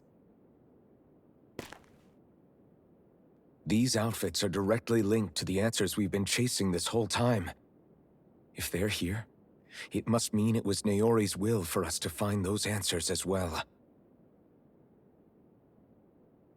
Locating the Renis Alma would allow us to neutralize the dark astral energy inside Xion, thereby silencing her thorns. Is that what Naori's suggesting? It makes sense. After all, Master Cores and Spirit Vessels are both able to prevent the astral energy inside them from developing sentience. By that logic, it would stand to reason that the Renis Alma would have the same ability on a larger scale. We have a Maiden and Sovereign. Now all we need is the Renis Alma, and we'll finally be able to free you of your thorns. Xion. It's possible? You really think so? I do. We can rid you of your thorns and stop the world from falling to oblivion. However, the spirit channeling ceremony already failed once. Even if our goal is different this time, we can't be sure the same thing won't happen again. We should take care not to be too optimistic. You're right. It's the barest sliver of a chance. But if there's even the slightest hope it can work, I'm willing to stake everything I've got on it. I know it's too early to let myself feel relieved, but I just can't seem to help it. Just hearing there's the slightest chance, even though I know the world's still in great peril. It's selfish of me, I know, but still. No, it isn't! You found hope to believe in. It'd be strange if you weren't over the moon about it. Rinwell's right. We can rid you of your curse and still save the world at the same time. Thank you. Naori entrusted us with the fate of all humanity. Now, it's up to us to prove that trust was well placed. Starting with a little game called Hunt the Renis Alma. Yeah, we've come all this way. Now we just need to search Lenegis and Rena until we find it. Yeah! We can protect the world and save Xion at the same time! I too shall lend my services. My knowledge of Renan lore is bound to be a useful asset. And they say modesty is dead.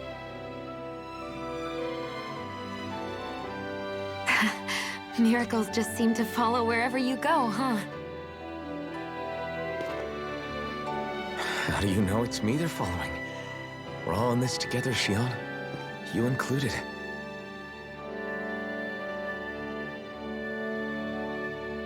Now let's get moving, shall we? Last I heard, we had an apocalypse to stop. Thank you, Naori.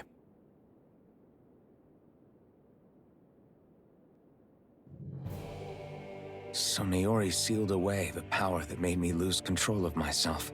She stopped my rampage and saved my life. But then, that power she'd sealed away was passed down to you. I'm so sorry, Xion. It's my fault that you're cursed. You're wrong. What happened to you was because of the ceremony, and Naori's attempt to stop Oblivion. You paid a heavy price for it, and then fell asleep for 300 years. The reason you lost your memories is the reason for your curse. The thorns. It all leads back to them. But once they're gone, we can finally put an end to all this. When my thorns are gone, I never dared to dream that such a thing could be possible. No, the truth is, I think maybe I've always been dreaming about a life without my thorns. The touch of my family, or playing with my friends, holding hands with Rinwell, or giving Law a deserved smack, embracing everyone. All the normal things that people do together. I always wished I could experience them for myself and finally know what they were like. Is it really okay for me to believe it can happen? I'm so scared of getting my hopes up. What if it doesn't work out in the end, and... That's not going to happen. I'm here to make sure it won't. Forget fate or destiny or anything else. We're going to live a normal life. There are a lot of things you still want to do, right? Yeah, you're right. It's such a strange feeling. I know that we've still got plenty of fighting up ahead, and it's for my sake, so I can live. You're worth fighting for. I believe you, Alphen. Good. I'll keep on fighting. For as long as it takes. Until our future is finally in our hands.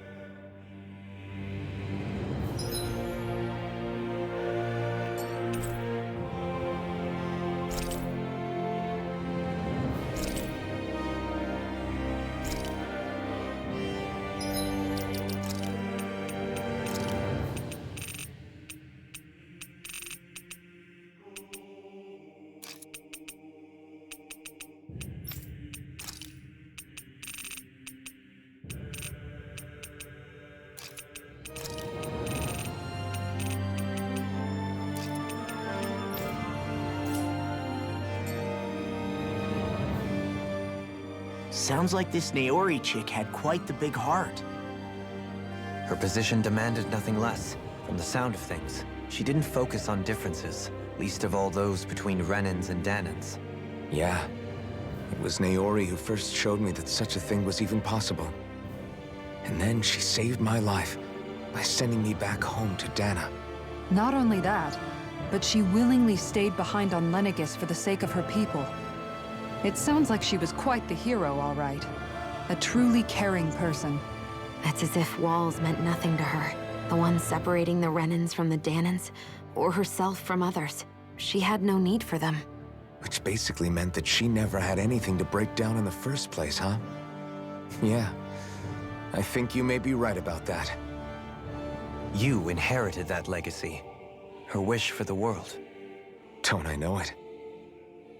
She's kind of like a lodestar guiding our way, showing us what we can aspire to.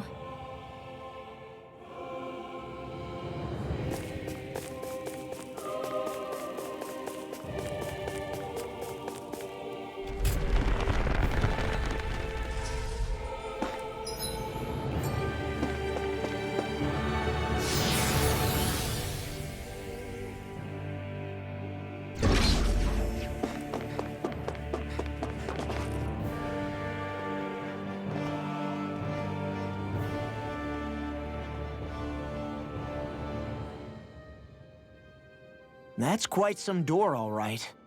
This might finally be it. The heart of the beast. We'll find the Renis Alma and the Red Woman inside, right? After everything we've been through to get here, they damn well better be. We'll probably be needing you to open this one for us, Sovereign. Go for it, Alphen.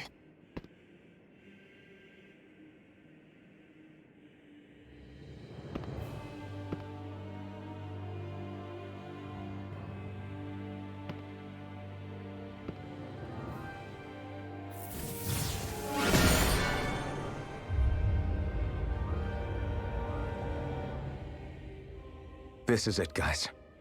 Time to see what secrets are in store.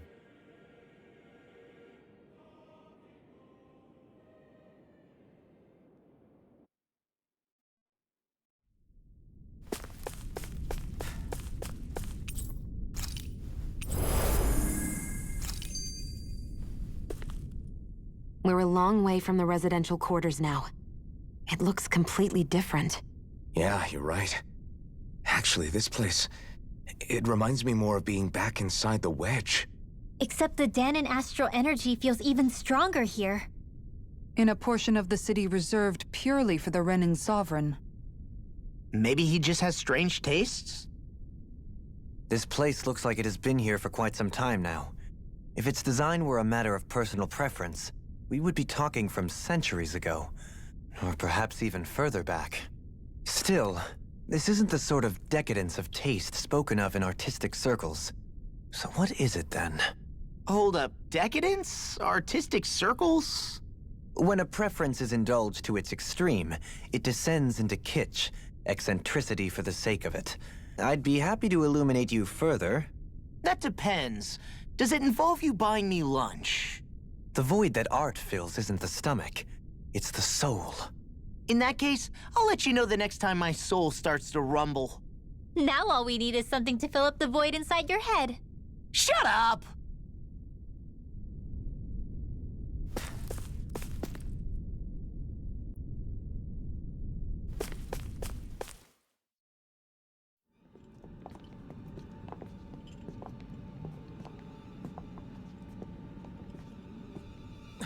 Volron!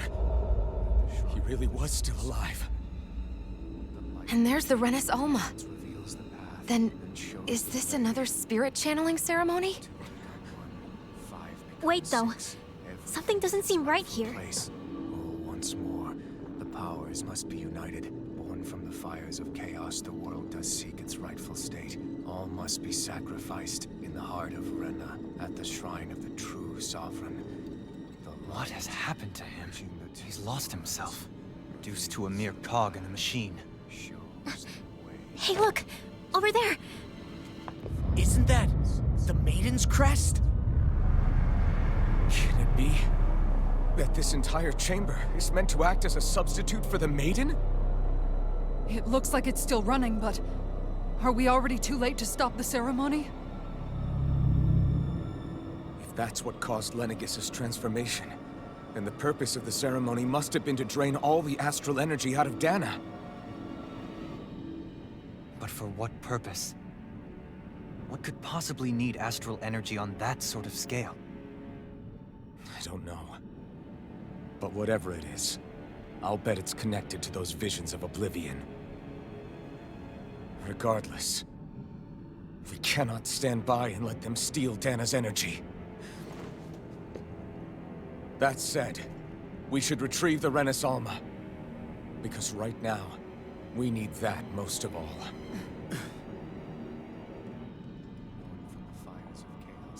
He's not gonna lunge at us out of nowhere, right? Not the time, Law. Alphen, look! The Red Woman! So we finally found you. I have a lot of questions for you. Wait! What? They all have the same face? How is that even possible?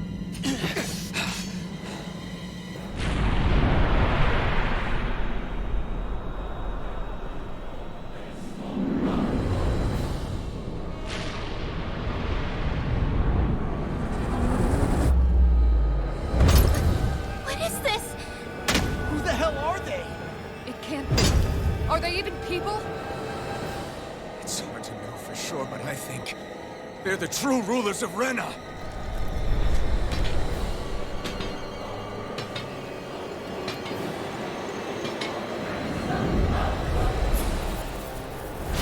They're not feeling particularly talkative. It's no use, Alphen. If we don't fight, we may as well be sitting ducks here. Good point. Let's stop them before this gets out of hand. Burn in hell! Vacuum blade! Incineration wave! Wind astral energy! Thunderous devastation!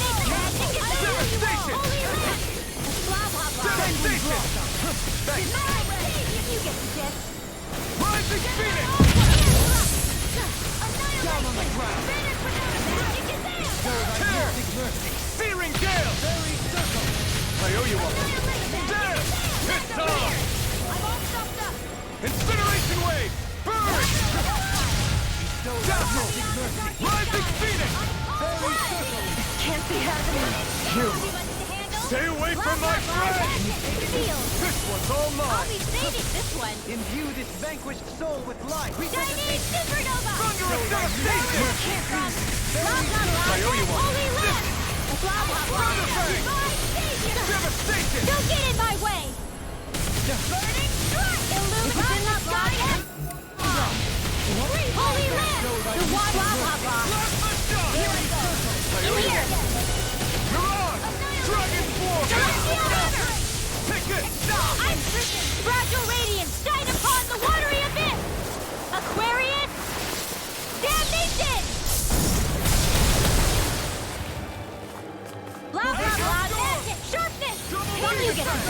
Too much to handle? Annihilation! No Ice Vision! Healing Circle! I'm nearly done Pull for. myself together. Ice Vision! Thanks! Just wait! Celestial Hammer! Triad Instant! Fires and magic!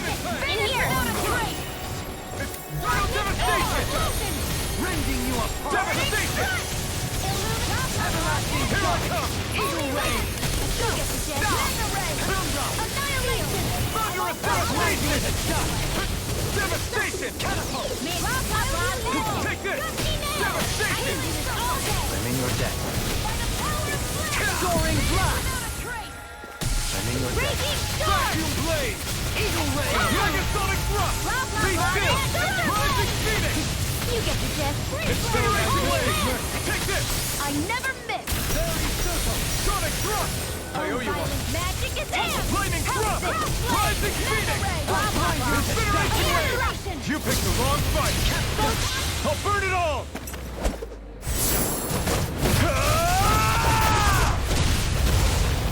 Flaming pillar.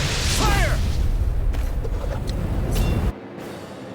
I'll heal you all! Thunder field! Healing circle! I owe you one. Eagle Ray. Tear. Flare tornado! Maybe this way! Try harder. My Now! turn. Finish without a trace! Demon's Descent! Flashing fang.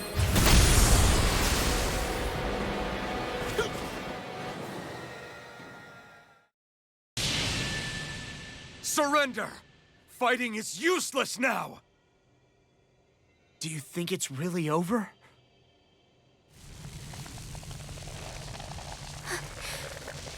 Astral energy. Watch out! They've got something up their sleeve!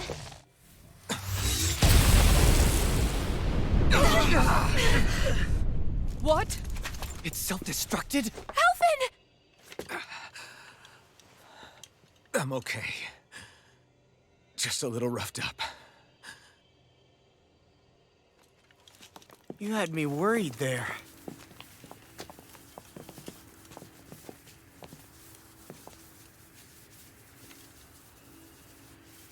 Who said you could touch that?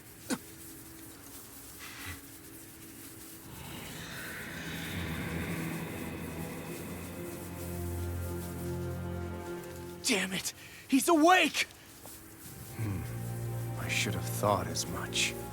So you know this place? Naturally, it was built for me, after all. We'll save that for another time. More pressing is how I'm going to tear you apart. Even after all this time, you still insist on hating me? You cut me down. Sovereign or not, you will pay for that.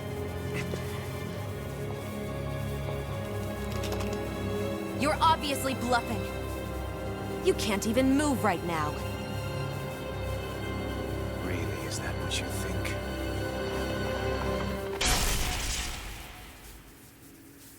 Did you really think that such a petty device could hold me? Are you going to claim it's because you're a ruler? Be it sovereigns or lords. In the end, they're all titles given by someone else. Plus, what kind of ruler would spend all his time chasing Alf, who happens to be another sovereign? Idle prattle. I proved my worth and the Sovereign's powers were granted to me. Were they really? We already know the title of Sovereign doesn't denote royalty. It is but an overblown codename for those with a designated part to play in these proceedings. You mentioned before that you were not the only one stolen from Dana, correct? Yeah. There were countless. And every one of them besides me died. All of those failed experiments, and they still kept going back to Dana. There must have been some vital reason their subject had to specifically be a Danan. Then there were the records we found in the library, for you and Volron. They were logged 300 years apart, and yet the data they took from you was exactly the same. Which leads us to a single conclusion. Then you mean Voron was kidnapped just like Alphen? But then he became a... A slave from Dana. Just like us. Isn't that right, Volron? So he posed as a Renan and caused all that suffering to his own people? How could you? If you knew the pain of being a slave, why would you inflict that upon others? Renan and Dana are meaningless distinctions. He and everyone else. That is all that matters. I will stand above all others and take what is rightfully mine, starting with this.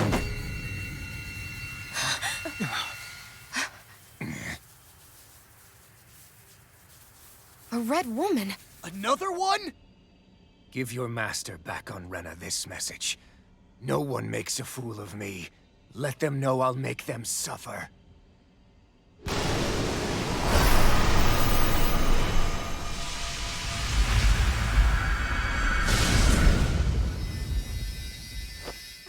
Don't do it!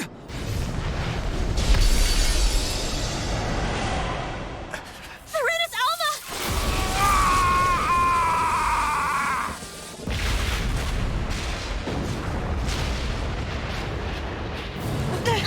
It's too late. Can't stay here. We need to go. Outfit!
Go. But know I will be your shadow no matter where you try to run. Let's go.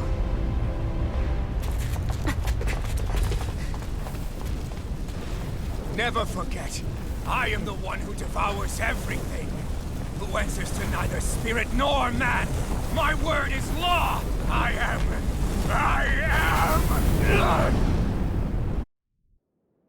Are you two okay? Yeah. We'll be fine. Is Volron... have we finally seen the last of him? We can but hope. Those red women. What the heck was their deal? Could they be the ones behind all this? The same ones who put those soldiers in Faria in a trance? What? Those brainless things? Either way, they've done a runner with the Renus Alma. Damn it, that's the second time now! Whatever's stolen from us, we'll steal it back. The future's ours to protect. And right now, those things are what's standing in our way. We can head them off at Rena. Did you say Rena? Volron mentioned a master of theirs holed up in the motherland somewhere. If that monstrous form's their true identity, I shudder to think who they take orders from. Yeah. There's a good chance it's not human. That's for sure. So this thing over on Rena, that's what's really behind all this, huh? They have the Renus Alma in their grasp already, so it's unlikely they'll have cause to return to Dana. I agree that Rena's our best shot. Then we're agreed. Let's head back to the starship. But seriously, I was not expecting Volron to actually be here. He seemed to care not one whit about Renans or Danans. Yeah, not in a good way like with us. I didn't see that coming about Volron. As for those red women, to think they were monsters all along. Tell me about it. One minute they look perfectly human. Next thing you know, they're not actually human at all. They definitely weren't Renan or Danon.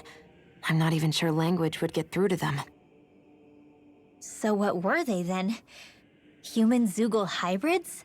Is the most terrifying thing anyone said all day. How about you, Shion? Dohalim? You ever seen anything like that before? No, never. However, if they're the same as the Red Woman we've seen with Volron, I think it's safe for us to assume they understand our language at the very least. I had just so much I wanted to ask them. About Rena, and Shion's thorns. Unfortunately, they blew themselves up before we got the chance. Why would they do such a thing, though? To take us with them? Or in order to keep something hidden? Both sound plausible to my ears. They took off with the Renis Alma too, remember? Yeah, they did. And the next time we meet them, we're going to make sure they tell us everything they know.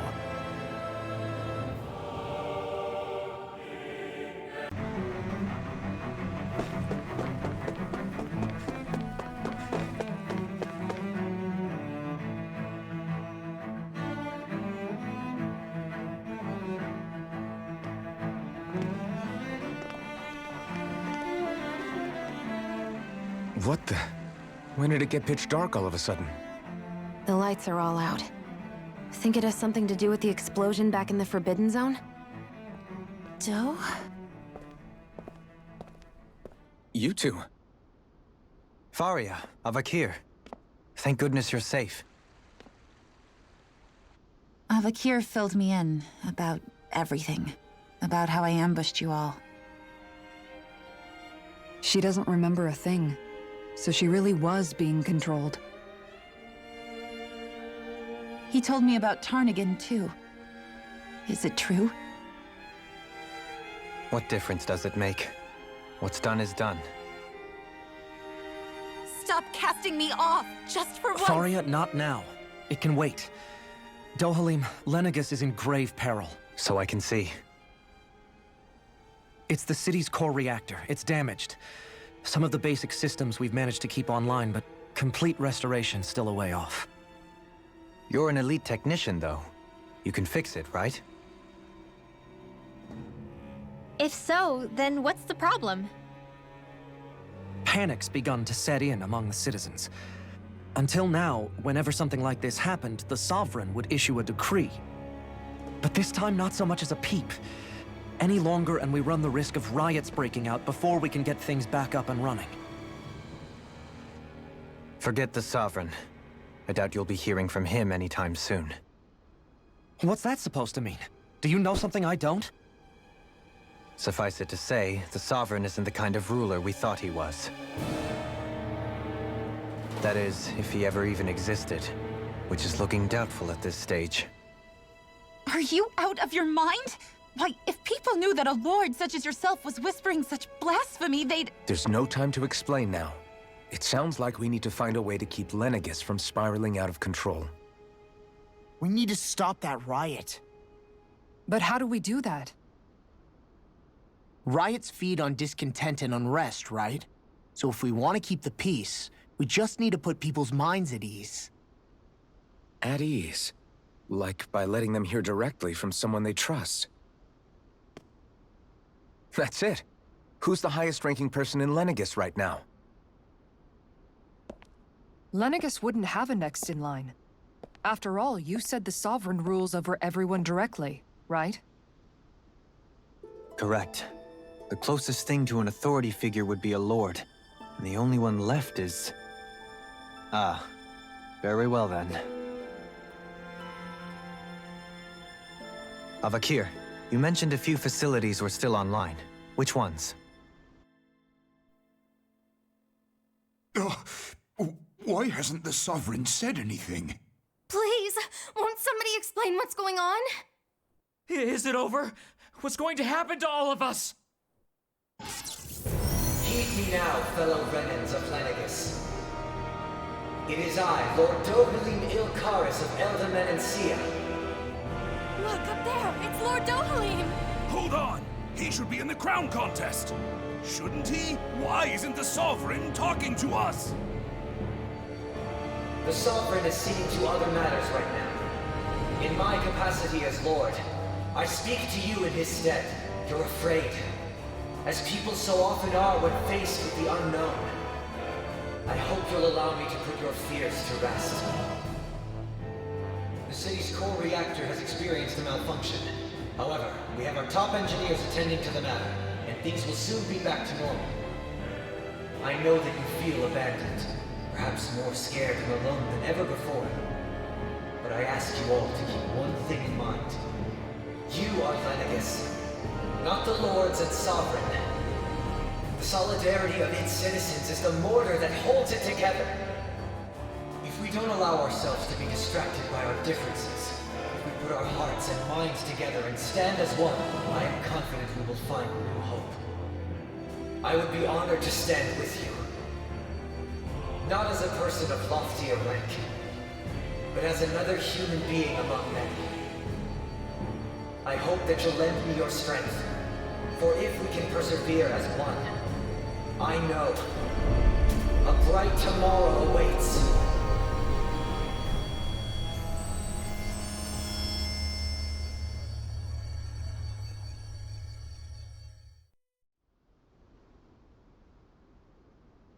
Your speech seems to have done the trick. Looks like the city won't be descending into chaos after all. I only pray the relief will tide the city over for the time being. What you said earlier, about the Sovereign possibly not even existing, was it true? It's still too premature to say with any certainty, but I believe so. This whole time, this world we've been fed was a lie, built on nothing but falsehoods. But it can't all have been... I can believe it. After everything I saw in the Forbidden Zone, what they did to Faria, it's the only explanation that makes sense. But what about hierarchy, Avakir? Authority? The very foundations of Renan society? How can we live without someone to guide us? I'd say we found someone capable of doing just that, wouldn't you? You? You can't be serious. I have business I must take care of first. But once everything is over, I shall return. But not as your sovereign, nor as a leader the likes of which the people here are used to, I think. But how else do you propose to rule? I'm not sure yet.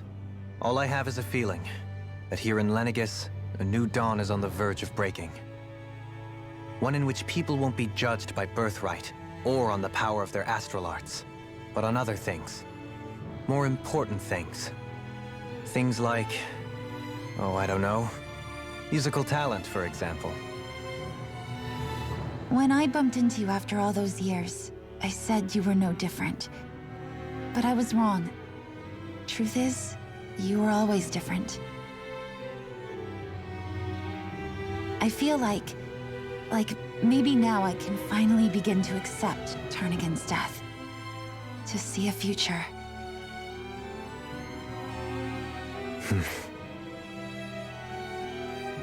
You go finish whatever it is you've got to do. I'll hold down the fort here in Lenegus till you get back. Thank you.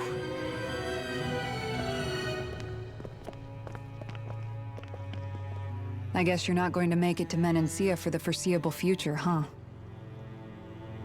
Indeed. Forgive me.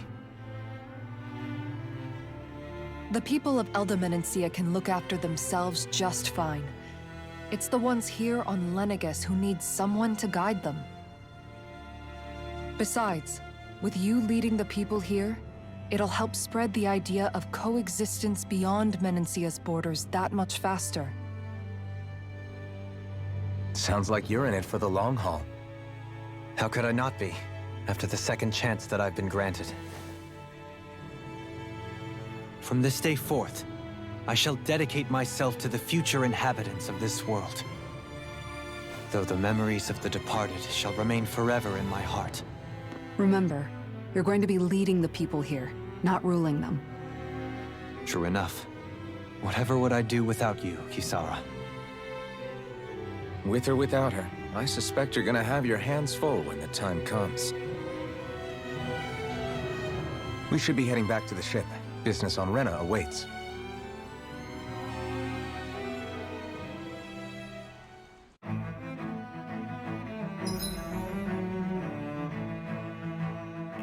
Looks like the people of Lenegis can rest easy. I couldn't have done it without your words of encouragement, Law. Hey, you're the one who made the speech. I think everybody can share the credit here. In one sense, when all is said and done, perhaps I have been a slave this whole time too. You, a Renan Lord? How do you figure that exactly? I was complicit in the Renan system, bound by its values, resigned to being swept along, without the resolve to take a stand. And when I realized the severity of my mistake, all I longed for was punishment. A lord. And yet my first instinct was to place my fate in the hands of others. I think I can relate. I couldn't stand watching my people bow and scrape their way through life, but I didn't know what else I could do about it either. The ability to think for yourself and be your own master. That's what separates a slave from a free person. At least, that's what Law's dad Zephyr used to say. Zephyr taught me how to fight. But in doing so, he also taught me how to live. Even if it means stumbling along the way. If it's on a road of our own choosing, free of regret. Why, that's the road of freedom. Or, to put it another way, so long as his heart is compromised, even the loftiest of kings is no freer than a slave. I think I finally understand now. This Zephyr character sounds like he was a wise man indeed. I only wish I could have met him. There's just so much I wish I could ask him, especially now. I wonder, have I been correctly carrying on the torch that he passed to me?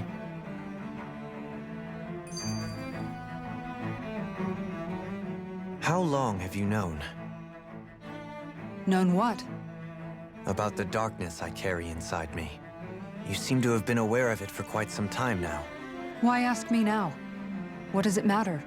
But yes, I have.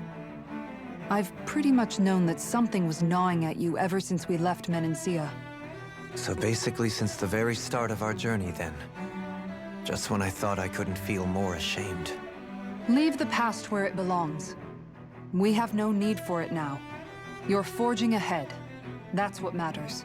If my brother could see you, he'd be proud. Not as proud as he would be of his sister, I'm sure. Well then, just as well it's not a competition, huh?